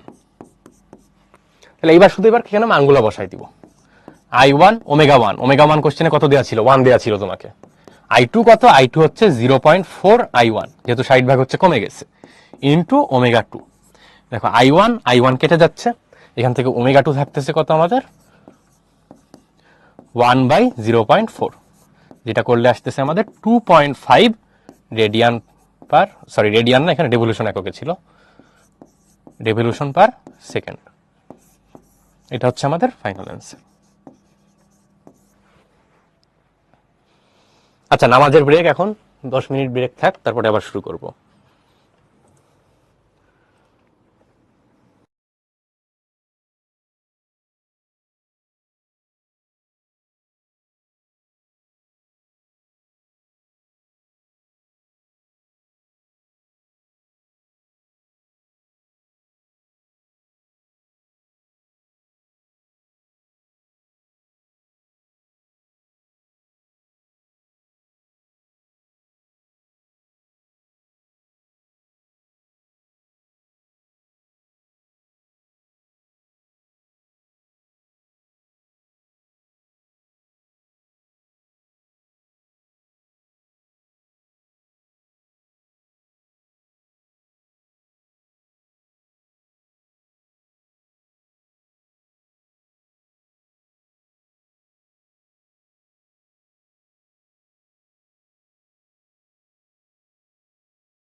আচ্ছা ওকে, আচ্ছা এটা তো আশা করি বুঝছো যে সে কোন সেম কৌণিক ভরবেগের সংরক্ষণ সূত্র, যে I1 omega 1 equal to I2 omega 2, I change হয়েছে, নতুন আই বসায় আমরা নতুন ওমেগা বের করছি জাস্ট। আচ্ছা আচ্ছা তাহলে পরেরটায় আসি, পরে কি আছে আমাদের। আচ্ছা পরে যেটা বলছি সেটা হচ্ছে এর কনসেপ্ট আগে বলি। কনসেপ্টটা হচ্ছে তোমরা হয়তো এতদিন করে আসছো বা মহাকর্ষ যারা করছে তারা হয়তো জানো যে সূর্য আছে, সরি সূর্য আছে, এই যে হচ্ছে আমাদের সান বা সূর্য। এই সূর্যের চারপাশে পৃথিবী কিভাবে ঘোরে, বৃত্তাকার পথে ঘোরে। এটা হচ্ছে অনেক জায়গায় মানে আমরা ধরে নেই, কিন্তু এই অঙ্কটা যেখানে আছে এই অঙ্ক আমাকে এটা বলেনি। এই অঙ্কে যেটা বলা আছে সেটা হচ্ছে অ্যাকচুয়ালি কিন্তু বৃত্তাকার পথে ঘোরে না, সূর্যের চারপাশে পৃথিবী কিন্তু অ্যাকচুয়ালি উপবৃত্তাকার পথে ঘোরে।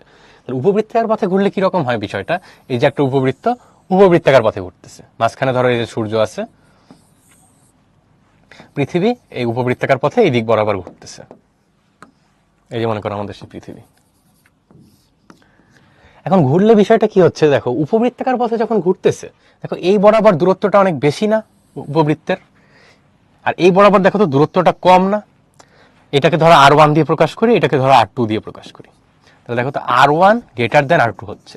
হইলে কি হচ্ছে একটা জিনিস দেখো, পৃথিবীকে কিন্তু বাইরে থেকে কেউ তো ধাক্কা দিচ্ছে না, আমরা পৃথিবীর উপর টর্ক বা বল আমি শূন্য বলতে পারি। বাহ্যিক বল যদি শূন্য হয় তাহলে পৃথিবীর ক্ষেত্রে কৌণিক ভরবেগ সংরক্ষিত থাকা উচিত, কিন্তু এই অবস্থানে দেখো আর কম, এই অবস্থানে আর বেশি। যদি আর চেঞ্জ হয়, ব্যাসার্ধ চেঞ্জ হয়, অর্থাৎ সূর্য থেকে যদি দূরত্ব চেঞ্জ হয়, তাহলে অবশ্যই পৃথিবীর সূর্য থেকে যখন সূর্যকে কেন্দ্র করে যখন ঘুরতেছে পৃথিবীর জড়তার ভ্রামকটা চেঞ্জ হবে। আর জড়তার ভ্রামক যদি চেঞ্জ হয় কিন্তু কৌণিক ভরবেগ তো একই আছে, তাহলে অবশ্যই ওমেগা বা কৌণিক বেগ চেঞ্জ হবে। আর কৌণিক বেগ চেঞ্জ হলে স্বাভাবিকভাবে রৈখিক বেগও চেঞ্জ হয়। এখন সেই বিষয়টা এই কনসেপ্টের উপরে আমাকে কাজ করতে বলছে। এটা হচ্ছে মুছে দিয়ে, আর আরেকটা হচ্ছে অপসূর এবং অনুসূর। অপসূর কোনটাকে বলে, অনুসূর কোনটাকে বলে? অনুসূর হচ্ছে কাছাকাছিটা, অপসূর হচ্ছে দূরত্বটা। অর্থাৎ সর্বোচ্চ দূরত্বে কখন আছে দেখো তো, সূর্যের এইখান থেকে যখন পৃথিবীটা এই অবস্থানে আছে তখন দূরত্বটা সর্বোচ্চ আছে না, এটাকে বলবো আমরা সেই অনুসূর, এই দূরত্বকে। আর অপসূর কোনটা? অপসূর হচ্ছে, সরি এটা হচ্ছে অপসূর যখন সর্বোচ্চ দূরত্বে আছে। আর অনুসূর কোনটা? অনুসূর হচ্ছে যখন কাছাকাছি থাকে। দেখো যখন পৃথিবীটা এই অবস্থানে থাকে, অথবা এই অবস্থানে না, সাইডে, এটা হচ্ছে আমার সেই অপসূর। যখন এই অবস্থানে থাকে পৃথিবীটা তখন দেখো তো সবচেয়ে কাছাকাছি আছে না সূর্যের, সূর্য যখন এই যে সবচেয়ে কাছাকাছি থাকে সেই অবস্থানটাকে বলি আমরা অনুসূর। তো সেই অনুসূরের দূরত্ব দেওয়া আছে যেটাকে ধরো আমরা R2 বলি, অপসূরের দূরত্ব দেওয়া আছে সেটাকে ধরো আমরা R1 বলি। এই দূরত্বটা দেওয়া আছে। এই দূরত্বটা যদি দেওয়া থাকে, এরপর বলছে দুইটি ভিন্ন অবস্থানে পৃথিবীর বেগের অনুপাত কত। কৌণিক বেগ বলেনি কিন্তু, আমাকে রৈখিক বেগ বলছে, তাহলে আমরা ভি ধরে নিব। তাহলে যেহেতু এখানে কৌণিক ভরবেগ সংরক্ষিত থাকবে, আগের বারের মতো আমরা লিখে ফেলবো কি L1 = L2। এখন এই কনসেপ্টটা আবার একটু ঘুরে আসি, সেটা হচ্ছে আরপি ইউজ করব নাকি আমরা আই ওমেগা ইউজ করব। দেখো আই ওমেগা হচ্ছে কৌণিক বিষয়, আরপি হচ্ছে সব রৈখিক বিষয়। আই ওমেগা কখন ইউজ করবো? যখন কৌণিক জিনিস বের করতে বলে। যখন কৌণিক বেগের অনুপাত বের করতে বললে আমরা আই ওমেগা ইউজ করতাম, কিন্তু এখানে কৌণিক বেগের অনুপাত বলেনি, আমাকে এখানে বলছে বেগের অনুপাত কত, মানে রৈখিক বেগ বোঝাচ্ছে। তাহলে আমরা আরপি ইউজ করব, যেহেতু আমরা রৈখিক নিয়ে কাজ করতেছি। তাহলে এর বদলে বলতে পারি R1P1 = R2P2। পি মানে কি জানি আমরা, পি মানে আবার এমভি, তাহলে আমরা এটার বদলে বলতে পারি R1 MV1 বলবো, এটাকে বলবো R2 MV2। দেখো পৃথিবীর ভর তো চেঞ্জ হচ্ছে না, ফিক্স থাকতেছে, তাহলে সেই কারণে M1 আর M2 লিখিনি, M দুই পাশে সমান। দেখো M1 আর M2 কেটে যায়, তাহলে এখান থেকে আমরা যেটা পাচ্ছি সেটা হচ্ছে R1V1 = হচ্ছে R2V2। কারণ এখান থেকে আমরা বেগের অনুপাত বের করতে পারি, সেটা হচ্ছে V1/V2 = হচ্ছে আমার R2/R1। দেখো মানগুলো আমাকে দেয়া আছে, কি কি দেয়া আছে? R1 দেয়া আছে 152.1, আর অনুসূর বা R2 দেয়া আছে হচ্ছে 147.1। তাহলে এটার বদলে আমরা বলতে পারি 147.1 বাই হচ্ছে 152.1 ইন্টু 10⁶ আছে। আচ্ছা একবার লিখেই দিই, 10⁶ এমনিও কেটে যাবে, নিচেও আছে 10⁶ কেটে যাচ্ছে। তাহলে আমরা অতএব অ্যান্সার হচ্ছে আমাদের V1:V2 = হচ্ছে 147.1 = 152.1। এটা ক্লিয়ার? যদি আমাদেরকে কৌণিক বেগের অনুপাত নির্ণয় করতে বলতো তাহলে একটু আগে যে অঙ্কটা করে আসছি এই অঙ্ক সেভাবে করতাম, কৌণিক বেগ বলেনি, আমাকে এখানে রৈখিক বেগ বলছে, তাই আমরা আই ওমেগা না ইউজ করে আরপি ইউজ করছি, এটুকু শুধু চেঞ্জ।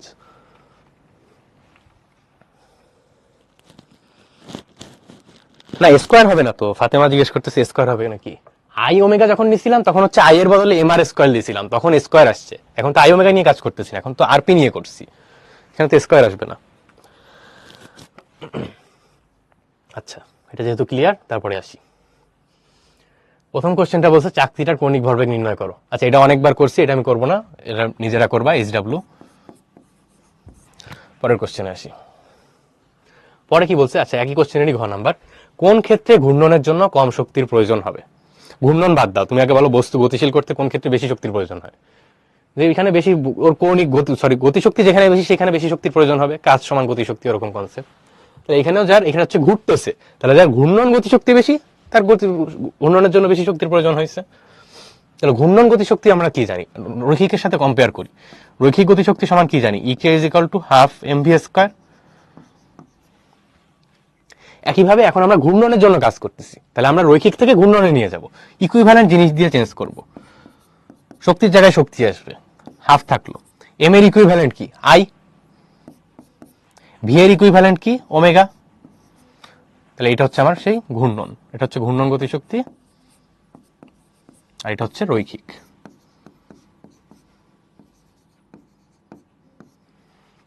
এখন আমার ঘূর্ণন গতিশক্তি বের করতে হবে, যেহেতু আমার ঘূর্ণন হয়েছে। ঘূর্ণন গতিশক্তি বের করার জন্য আমাকে আই বের করতে হবে। প্রথমটার ক্ষেত্রে এটা এতদিন পড়ে আসছে যা, সেইটাই সোজা কথা, যে একটা সরলরেখা টাইপের জিনিস আছে, এই দণ্ডটাকে এই সাইডের অক্ষের সাপেক্ষে ঘুরাচ্ছি। তাহলে সূত্র কি, এটার জন্য আই ইজ ইকুয়াল টু হচ্ছে আমাদের এম এল স্কয়ার বাই 3। এটার জন্য সূত্র কি, সেই চারটি কেন্দ্রগামী লম্ব অক্ষ, সূত্রটা হচ্ছে আমাদের সেই হাফ এম আর স্কয়ার। তাহলে আমরা দুইটা ইকে নির্ণয় করি ফেলি, প্রথমটার জন্য আগে বের করি। আচ্ছা, পরের পেজেই করি।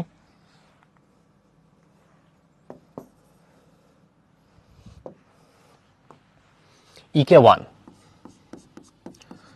ইকে ওয়ান হচ্ছে আমার সেই দণ্ডটার জন্য, যেটা বলতে পারি হাফ আই ওমেগা স্কয়ার। এখান থেকে হাফ গুণ আই হচ্ছে আমার M L square by 3 into omega square, মানগুলা সব বসাই দিই।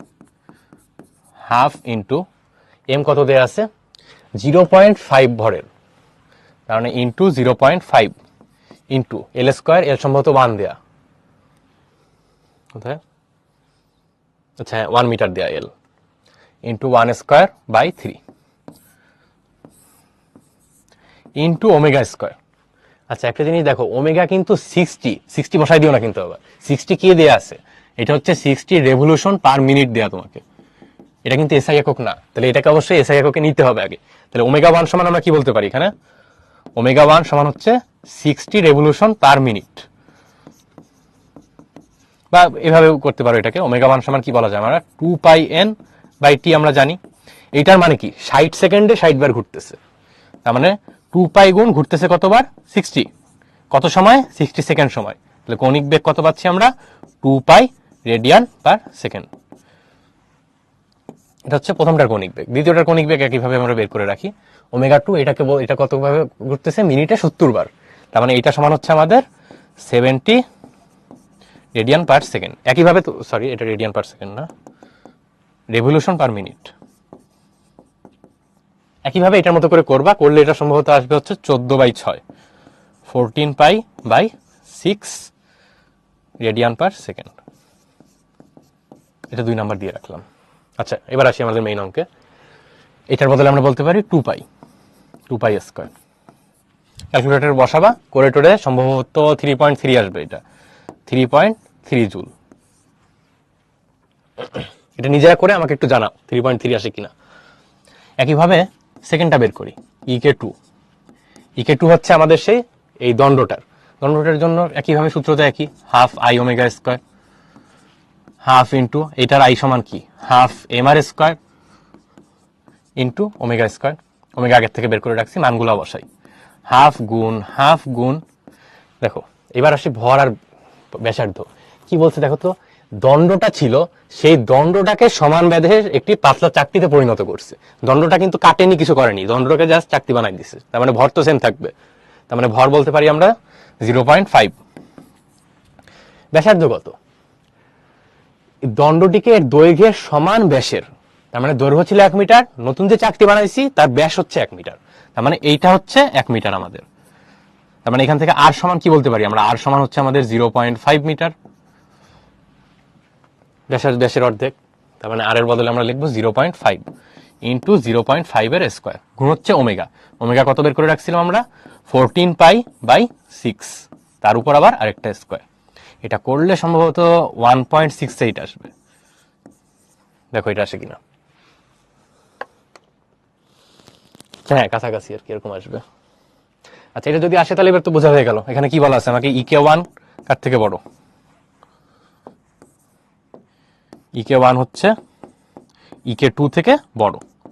এর মানে কি বলতে পারি, দণ্ডটাকে অর্থাৎ প্রথম যে বস্তুটা ছিল সেটা ঘোরানোর জন্য আমার বেশি শক্তির প্রয়োজন হয়েছে, এটা আনসার। এটা ক্লিয়ার, এটা কি বুঝছো সবাই?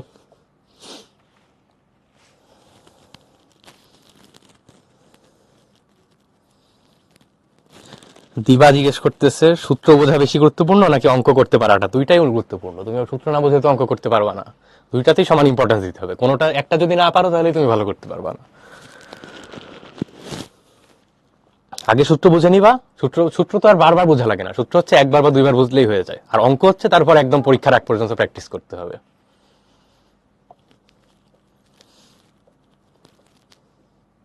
না মুখস্থ করে পারবা না, হয়তো খুব বেশি, হয়তো তুমি এইচএসসি তে কোনো রকম হয়তো A+2 টেনে টুনে টানাই দিতে পারো, তারপরে অ্যাডমিশনে গিয়ে কখনো তুমি শুধু মুখস্থ করে অঙ্ক করে পারবা না। হ্যাঁ 3 নাম্বারের জন্য, এই যে 4 নাম্বারের জন্য আসছে, এটা 3-4 নাম্বারের জন্য আসবে, এগুলা এইচএসসি তে আসবে সব।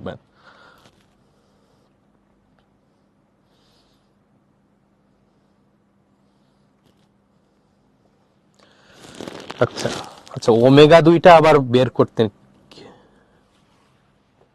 ওমেগা ওমেগা বের করা এটা তো মনে হয় আগের ক্লাসে হয়ে গেছে, লাগলে তোমাদের সমস্যা হলে আরেকবার দেখে আসো। ওমেগা বের করা তো আগের ক্লাসে হয়ে গেছে।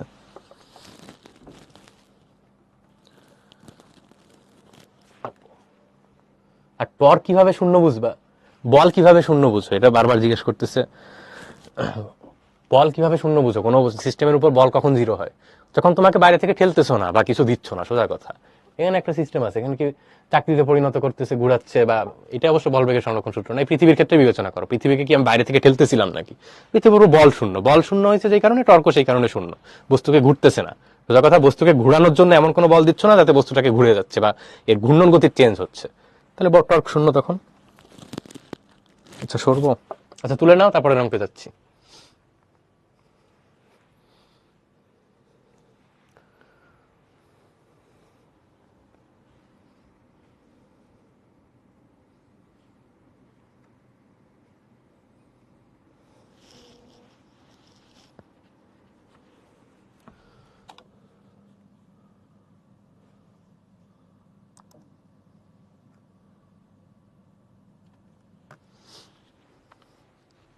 আচ্ছা আচ্ছা, যদি তুলা বাকি থাকে পরে তো স্লাইড দিয়ে দেওয়া হবে, সেটা দেখে তুলে নিও। আচ্ছা এরপরে যাই। আচ্ছা এরপর হচ্ছে ঘূর্ণন গতির ক্ষেত্রে নিউটনের সূত্র। প্রথম সূত্র আর দ্বিতীয় সূত্র কিন্তু অলরেডি আমরা পড়ে আসছি, যদি খেয়াল করো। নিউটনের রৈখিক ভরবেগের ক্ষেত্রে, রৈখিক গতির ক্ষেত্রে মনে আছে নিউটনের 3টা সূত্র ছিল, একটা হচ্ছে প্রথম, আরেকটা দ্বিতীয়, আর একটা তৃতীয়।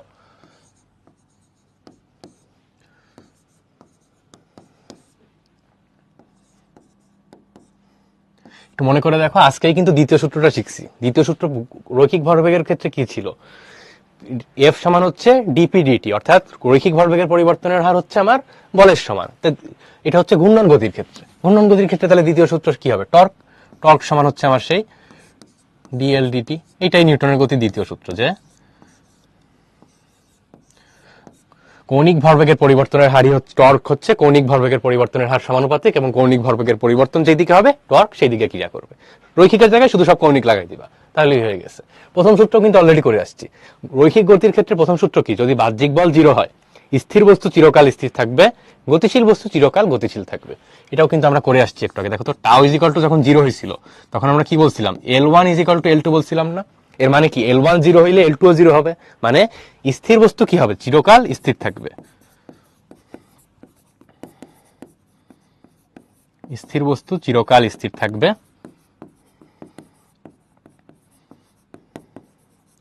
রৈখিকের ক্ষেত্রে কি পড়ে আসছিলাম, যেই বেগে গতিশীল থাকে সেটা সেই বেগে গতিশীল থাকবে। তাহলে এখানে এটাকে এইভাবে বলতে পারি, ঘূর্ণনরত বস্তু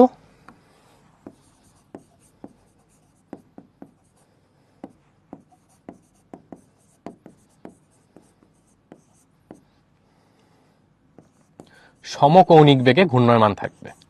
অর্থাৎ একটা বস্তু ঘুরতে থাকলে বাহ্যিক বল প্রয়োগ না করা হলে সেটা সারা জীবনই একই বেগে ঘুরতে থাকবে।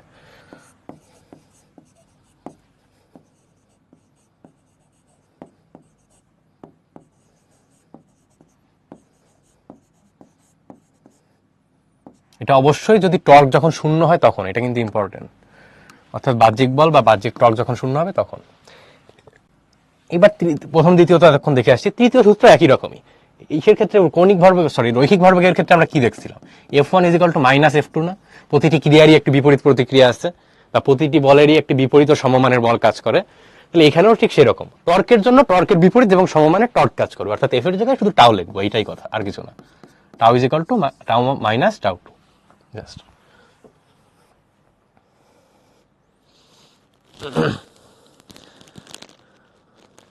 না, রুটিন পরিবর্তন বলতে জাস্ট এই আজকে কালকে এই 2 দিনের জন্য একটু রুটিনটা চেঞ্জ হয়েছে। আজকে আর কালকে ফিজিক্স ক্লাস হবে এক্সট্রা।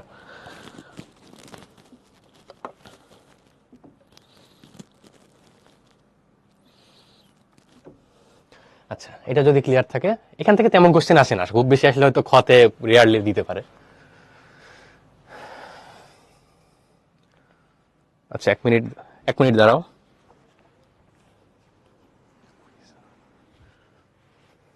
আচ্ছা, এরপরে হচ্ছে কুইজ আছে তোমাদের একটা, দেখি কুইজটা অ্যান্সার দাও তো দেখি।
আচ্ছা আচ্ছা, অনেকে দেখি ভুল অ্যান্সার দিছো, বেশিরভাগ যদিও কারেক্ট করছো। ঠিক আছে, মমিতা, আনিকা, আসাদুল, লিমা, মরিয়ম, নুসরাত, জাবিন, মৃদুল, মৃদুলা।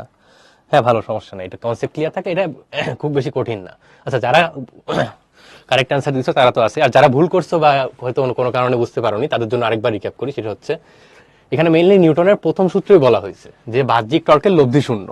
তাহলে বাহ্যিক টর্কের লব্ধি শূন্য কখন হচ্ছে, আমার টাউ ইজিক্যাল টু যখন 0, নিউটনের প্রথম সূত্র থেকে। প্রথম সূত্রকে তুমি রৈখিক বেগের সাথে, রৈখিক গতির সাথে তুলনা করো। রৈখিক গতির ক্ষেত্রে নিউটনের প্রথম সূত্রটা কি, বাহ্যিক বল 0 হইলে স্থির বস্তু চিরকাল স্থির থাকবে, গতিশীল বস্তু চিরকাল সমবেগে গতিশীল থাকবে। তাহলে কৌণিকের ক্ষেত্রে কি হবে, জাস্ট কৌণিক লাগায় দাও সবকিছুর আগে। স্থির বস্তু চিরকাল স্থির থাকবে, ঘূর্ণনরত বস্তু সর্বদা সমকৌণিক বেগে ঘূর্ণয়মান থাকবে। তাহলে এবার এমসিকিউতে কি বলছে, স্থির বস্তু স্থির থাকে, সমস্যা নাই, বাহ্যিক টর্ক হচ্ছে 0, স্থির বস্তু সবসময় স্থির থাকবে। ঘূর্ণমান বস্তু থেমে যাবে না, কিন্তু ঘূর্ণয়মান বস্তু কি সবসময় সমকৌণিক বেগে ঘুরতে থাকবে। তাহলে সেকেন্ডটা কিন্তু না, ঘূর্ণয়মান বস্তু সবসময় সমকৌণিক বেগে ঘুরতে থাকবে। তাহলে কারেক্ট অ্যান্সার হচ্ছে আমার ডি।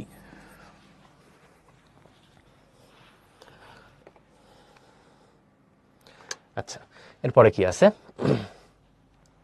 এরপরে বলছে এত কেজি ভরের একটি বস্তু, অর্থাৎ একটা পুলি আছে, পুলির সাথে একটা বস্তু ঝুলাই দিয়েছি, এই বস্তুর ভর আমাকে দেওয়া আছে।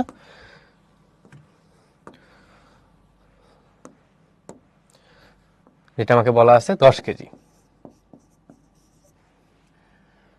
এবং এত ব্যাসার্ধের পুলি, 100 সেন্টিমিটার ব্যাসার্ধের পুলি, মানে ব্যাসার্ধটা বলতে পারি আমি 1 মিটার। এবার সুতা পুলির উপর না পিছড়া তাহলে বস্তুটি কত ত্বরণে নিচে নামবে। প্রথম কথা হচ্ছে, বস্তুটা যদি মুক্ত বস্তু হইতো তাহলে সবসময় 9.8 মিটার পার সেকেন্ড স্কোয়ার বেগে নিচে নামতো, কিন্তু বস্তুটা তো মুক্ত না, একে সাথে পুলি লাগাই দিছি, পুলির কিছুটা টান থাকবে, এই কারণে কি বস্তুটা এর থেকে কম ত্বরণে পড়বে। কত ত্বরণে পড়বে সেটা নির্ণয় করি। এখানে বল কি কাজ করতেছে সেটাকে বিবেচনা করি। দেখো নিচের দিকে সবসময় এমজি, এটার তো কোনো এক্সেপশন নাই, সবসময় নিচের দিকে এমজি কাজ করবে। উপরের দিকে কে কাজ করবে? সুতার টান কাজ করবে এই বরাবর টি। এখন ধরে নিচ্ছি ত্বরণ কত, ধরে নিচ্ছি ত্বরণটা হচ্ছে এ, ধরে নিচ্ছি বস্তুটা নিচের দিকে এ ত্বরণে নামবে। তাহলে এ ত্বরণে নামার জন্য সাহায্য করতেছে কে? এমজি নিচের দিকে, সুতার টান তো উপরের দিকে, তাহলে সুতার টান কি বাধা দিচ্ছে। তাহলে দেখো তো নিট বল সমান কি বলতে পারি আমরা? M a. এখানে নিট বল কত আমার? ডেল্টা এফ ইজিক্যাল টু নিচের দিকে এমজি, টি উপরের দিকে, তাহলে এমজি মাইনাস টি। তাহলে নিট বল বলতে পারি আমরা MG minus T is equal to হচ্ছে আমাদের এম এ। এখন আমরা জাস্ট ভ্যালুগুলো বসাই দিই সব। এম এর ভ্যালু দেওয়া ছিল আমাকে 10, জি রেখে দিই, জি তো আমরা এমনিও জানি, মাইনাস টি ইজিক্যাল টু 10 এ। দেখো এখানে দুইটা জিনিস আননোন, টিও জানি না এও জানি না, এ হচ্ছে কোশ্চেনে বের করতে হবে। তাহলে দেখো এখানে কিন্তু ঝামেলা হয়ে গেছে, একটা ইকুয়েশন থেকে তো দুইটা আননোন বের করতে পারি না, তার জন্য আরেকটা ইকুয়েশন লাগবে। দেখো তো এটা কার জন্য বিবেচনা করছি আমরা? বস্তুর জন্য। আমরা ঠিক এই বস্তুর এই পয়েন্টে বিবেচনা করছি। তাহলে এই ইকুয়েশনটা পাইছিলাম, এটা হচ্ছে আমার বস্তুর জন্য।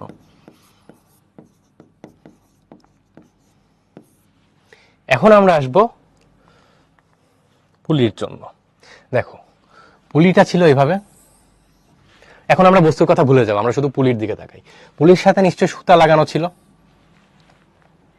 এখন পুলির সাথে যদি সুতা লাগানো থাকে, সুতাটা কি কখনো নর্মাল বিবেচনা করো, এই ম্যাথের কথা ভুলে যায়, এমনি ভাবো সুতা দিয়ে একটা বস্তু ঝুলানো আছে, সুতা ধরো 2 মিটার পার সেকেন্ড বেগে নামতেছে আর বস্তু ধরো নামতেছে 5 মিটার পার সেকেন্ড বেগে, হবে কখনো? তাহলে সুতা ছিঁড়ে বস্তু আগে পড়ে যাবে, কিন্তু সেটা তো হবে না, এখানে তো সুতা আমার ছিঁড়তেছে না। তাহলে সুতা যেই ত্বরণে নামবে বস্তুকে অবশ্যই সেই ত্বরণেই নামতে হবে, নাহলে তো সুতা ছিঁড়ে যাবে। সেই কারণে সুতাও আমরা ধরে নিচ্ছি নিচের দিকে কোন বেগে নামবে, কোন ত্বরণে নামবে? এ ত্বরণে। তাহলে এখানে কাজ করতেছিল কি আমার? সেই সুতার টান। তাহলে এই বস্তু ব্যাসার্ধ দেওয়া আছে হচ্ছে আমার 1 মিটার। তাহলে এই সুতা, আচ্ছা বস্তুর ক্ষেত্রে দেখো তো, বস্তু কিন্তু রৈখিক ত্বরণ সৃষ্টি হয়েছিল, বস্তুর ক্ষেত্রে সব গতি কিন্তু রৈখিক, বস্তু নিচে পড়তেছিল। পুলি কি নিচে পড়তেছে? পুলি তো ঠাস করে নিচে পড়তেছে না, পুলির ক্ষেত্রে কিন্তু রৈখিক না, পুলির ক্ষেত্রে বিষয়টা হচ্ছে কৌণিক। পুলিটা এইভাবে ঘুরতেছে, সেই কারণে এটা নিচে পড়ে যাবে। তাহলে পুলি তো ঘুরতেছে, পুলি তো আর রৈখিক না, তাহলে পুলির ক্ষেত্রে হবে টর্ক, বস্তুর ক্ষেত্রে হয়েছে বল। তাহলে এখানে সৃষ্টি হবে যেটা, সেটা হচ্ছে টর্ক। তাহলে এখান থেকে আমরা বলতে পারি টাউ ইজিক্যাল টু, যে সূত্রটা জানি, টাউ ইজিক্যাল টু কি আমাদের? I alpha. Tau is equal to যদি আই আলফা হয়, টাউ সমান আবার কি জানি আমরা? Tau is equal to R F sine theta না? তাহলে এটার বদলে বলতে পারি আমরা আর এফ সাইন থিটা। এটা তো সম্ভবত করানো হয়েছে, তোমাদের মনে থাকার কথা সম্ভবত। টাউ ইজিক্যাল টু হচ্ছে আর ক্রস এফ, নাকি হয়নি? এটা করানো হয়েছে আগে। রৈখিক বেগের সাথে কম্পেয়ার করো যে এফ ইজিক্যাল টু কি আমাদের। আচ্ছা থাক, ওটা দরকার নেই, যাও।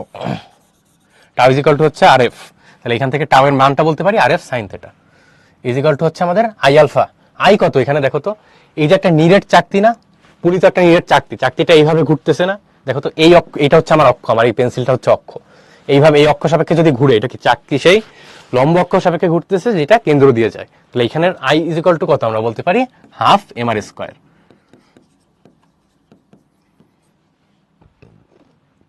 তাহলে এটার বদলে বলতে পারি আমরা হাফ এম আর স্কোয়ার গুণ আলফা ইজিক্যাল টু কি জানি আমি আবার?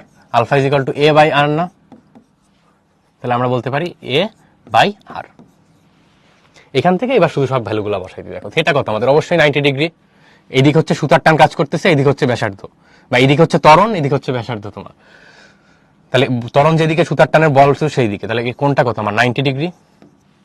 আবার আরেকটা জিনিস দেখো, এখানে বল যে এফ লেখছি, এই এফই কিন্তু অ্যাকচুয়ালি সুতার টান না, দেখো তো এখানে তো সুতার টানই শুধু কাজ করতেছে, সুতার টানের কারণেই তো এটা ঘুরতেছে। তাহলে এখানে টি ইজ ইকুয়াল টু কি আমরা সেই এফ বলতে পারি। তাহলে এটার বদলে লিখতে পারি আমরা r T sine 90 degree is equal to half, দেখো একটা আর কেটে যায়, এম আর এ, এটা থাকে, এই আরও কেটে যায়। তাহলে থাকতেছে কি আমার? টি ইজ ইকুয়াল টু থাকতেছে আমার হাফ এম এ। এইটা হচ্ছে আমার সেই 2 নাম্বার ইকুয়েশন, যেটা পাইছি পুলির থেকে। তাহলে এই 2 নাম্বারটা আমি জাস্ট ধরে 1 নম্বরে বসাই দিব। এক নম্বরে এই জায়গা থেকে কি বের করে রাখছিলাম, 10g minus T is equal two 10a। তাহলে এখান থেকে বলতে পারি 10g minus half M A. আচ্ছা, এম এর মানও তোমাকে দেওয়া আছে, এম দেওয়া আছে হচ্ছে 10 কেজি। তাহলে এটাকে বলতে পারি আমরা 5a minus 5a is equal two আসতেছে আমাদের 10a। এখান থেকে আমরা এ ইজিলি বের করে ফেলতে পারবো। এ হচ্ছে আমাদের 10g বাই 15। কত আসে বলো তো?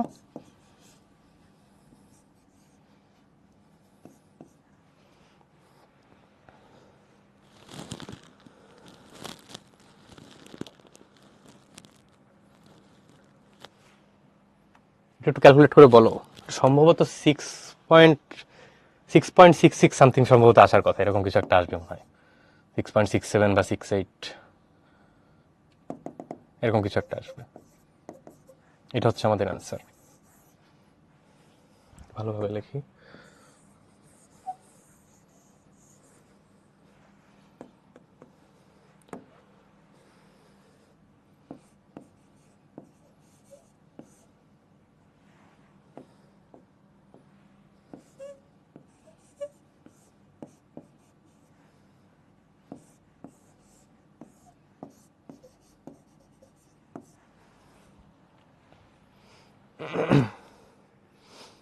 জি এর মান তোমরা বসায় নাও। জি এর মান 9.8, সেজন্য বসায়নি। তোমরা বসায় না, এটা তো জানো। 6.53 যে বলছো, 6.53 আসবে তাহলে সম্ভবত।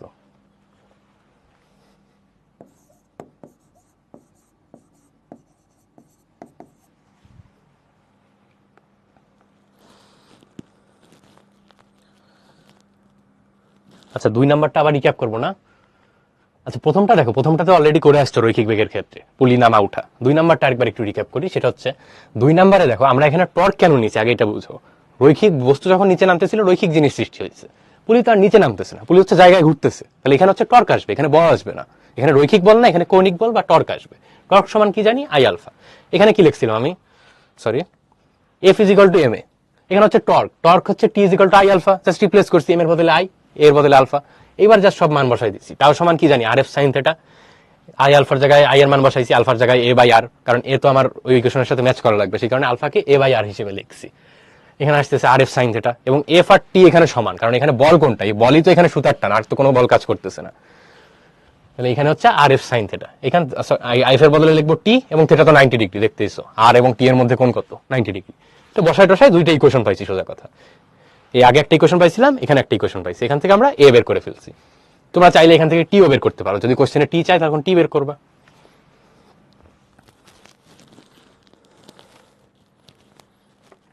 ক্লিয়ার হয়েছে এটুক?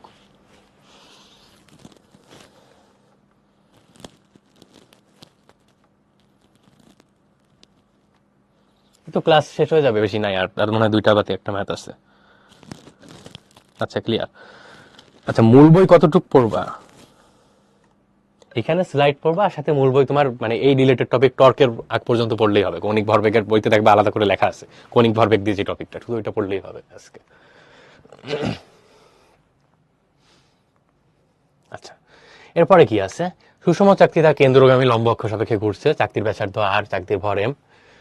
এটা তো বলা আছে। সোজা কথা, বিষয়টা কি হচ্ছে সেটা বলি। সেটা হচ্ছে এরকম একটা সুষম চাকতি দেওয়া আছে।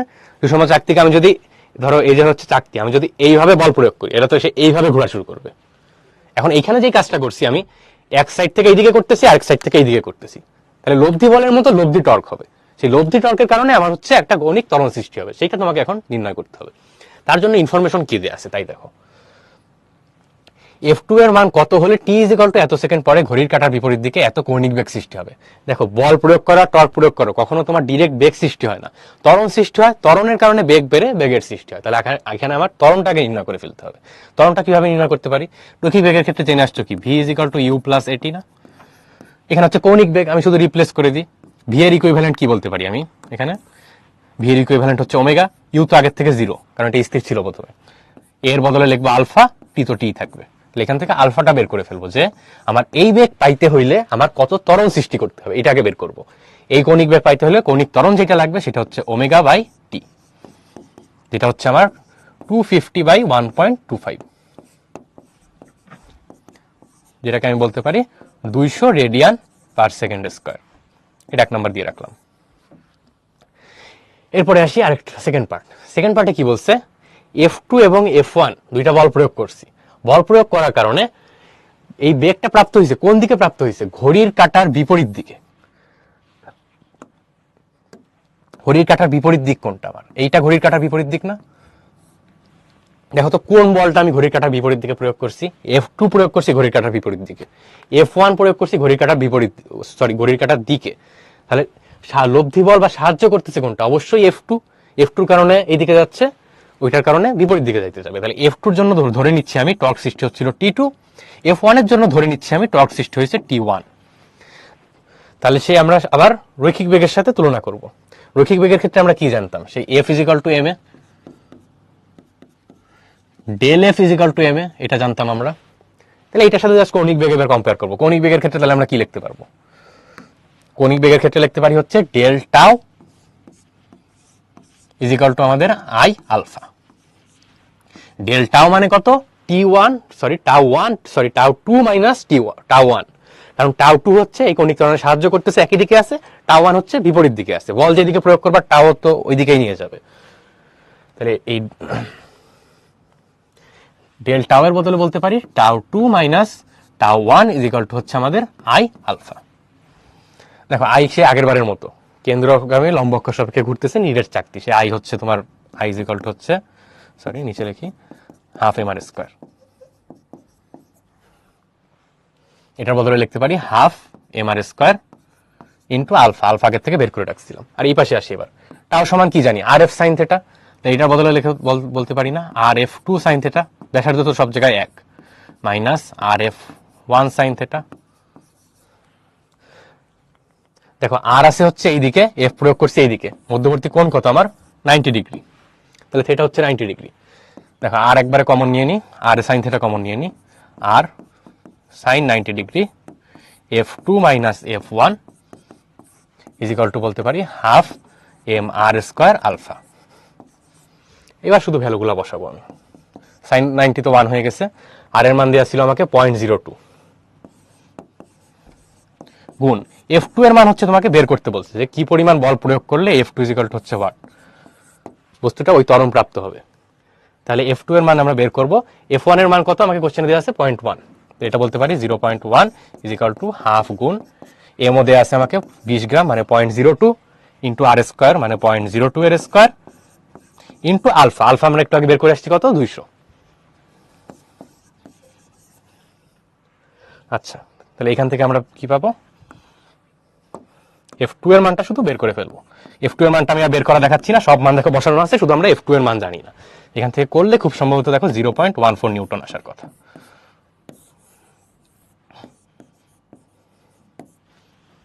দেখো এটা ক্লিয়ার।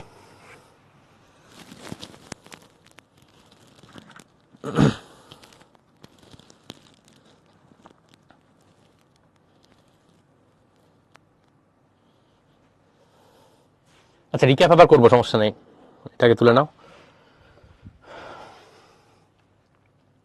রিক্যাপটা হচ্ছে, রিক্যাপ করার প্রথম বিষয়টা হচ্ছে তুমি এখান থেকে আসবা। রৈখিক ভরবেগের ক্ষেত্রে আমরা কি জানি, ডেল এফ সমান হচ্ছে এম এ। তাহলে কৌণিক ভরবেগের ক্ষেত্রে একই জিনিস, ডেল টাও সমান হচ্ছে আই আলফা। সবকিছু শুধু আমরা কৌণিক ক্ষেত্রে আমরা চেঞ্জ করে নিছি। ডেল টাও সমান কি বলতে পারি, টাও যেটা সাহায্য করছে সেটা প্লাস, যেটা বিপরীত দিকে বা বাধা দিচ্ছে সেটা মাইনাস। দেখো তো এই টাও চাচ্ছে কি আমার এইদিকে ঘুরাইতে, আর টাও ওয়ান কি চাচ্ছে, টাও ওয়ান চাচ্ছে এইদিকে ঘুরাইতে। কিন্তু বস্তু অ্যাকচুয়ালি ঘুরছে কোন দিকে, ঘড়ির কাঁটার বিপরীত দিকে। তার মানে টাও টু জিতে গেছে, টাও টু বড় ছিল।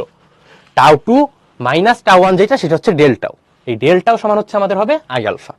তাহলে এই ডেল টাও এর বদলে আমরা আই আলফা লিখে দিতে পারি। ডেল টাও হচ্ছে আমার টাও টু মাইনাস টাও ওয়ান, এটা = আই আলফা। এবার সব ভ্যালুগুলো শুধু বসাই দিয়েছি। আর আলফাটাকে আমাকে আগে থেকে বের করে রাখতে হয়েছিল, কারণ সূত্রের মধ্যে আমরা ত্বরণ বসাইতে হবে। আমার বেগ দিয়ে তো এখানে তেমন কোনো ডিরেক্ট টাচ করতে পারবো না, কৌণিক ত্বরণ বের করে নিয়ে শুধু আলফার মানটা বসাই দিয়েছি। এরপরে বাকি সব তো নর্মাল পারার কথা আশা করি। মোটিভেশন দিব, মোটিভেশন হচ্ছে পড়তে বসো, মোটিভেশন না আছে, এটাই হচ্ছে সবচেয়ে বড় মোটিভেশন।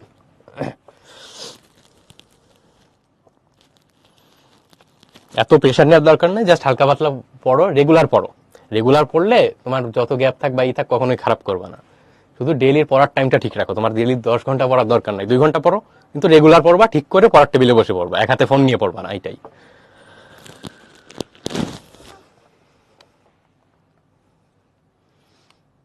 আচ্ছা, এটা হচ্ছে তোমাদের এইচডাব্লিউ থাকলো, নিচে করে রাখবা। লাইফের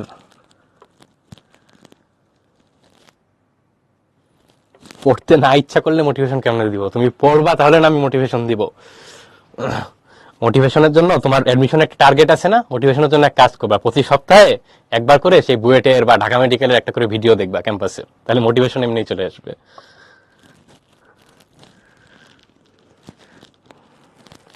আর কলেজের সাথে মিলা যে খুব ইম্পর্টেন্ট তা না, কারণ এইচএসসি দেখো ফুল সিলেবাসেই হবে, অ্যাডমিশনও তোমার সেই ফুল সিলেবাসেই হবে।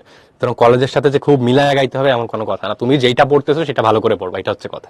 যেইটা পড়তেছো সেটাই কম নাম্বার পাবা না, না পড়া থাক সেটাই কম নাম্বার পাচ্ছ, সমস্যা নাই। সেজন্য কলেজ নিয়ে খুব বেশি প্রেশার নিতে হবে না।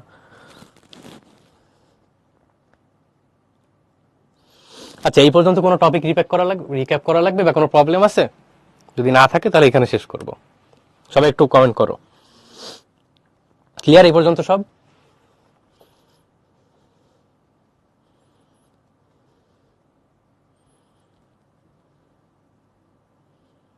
আচ্ছা, F2 -1.2 আসছে। না, F2 তো মাইনাস আসা পসিবলই না, F2 তো পজিটিভ আসবে। তোমার কথা ভুল গেছে, আরেকবার করে দেখো।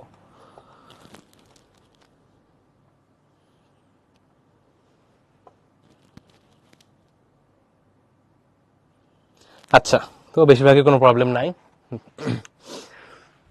তো আজকে এই পর্যন্ত তোমাদের ক্লাস। আল্লাহ হাফেজ। ওকে।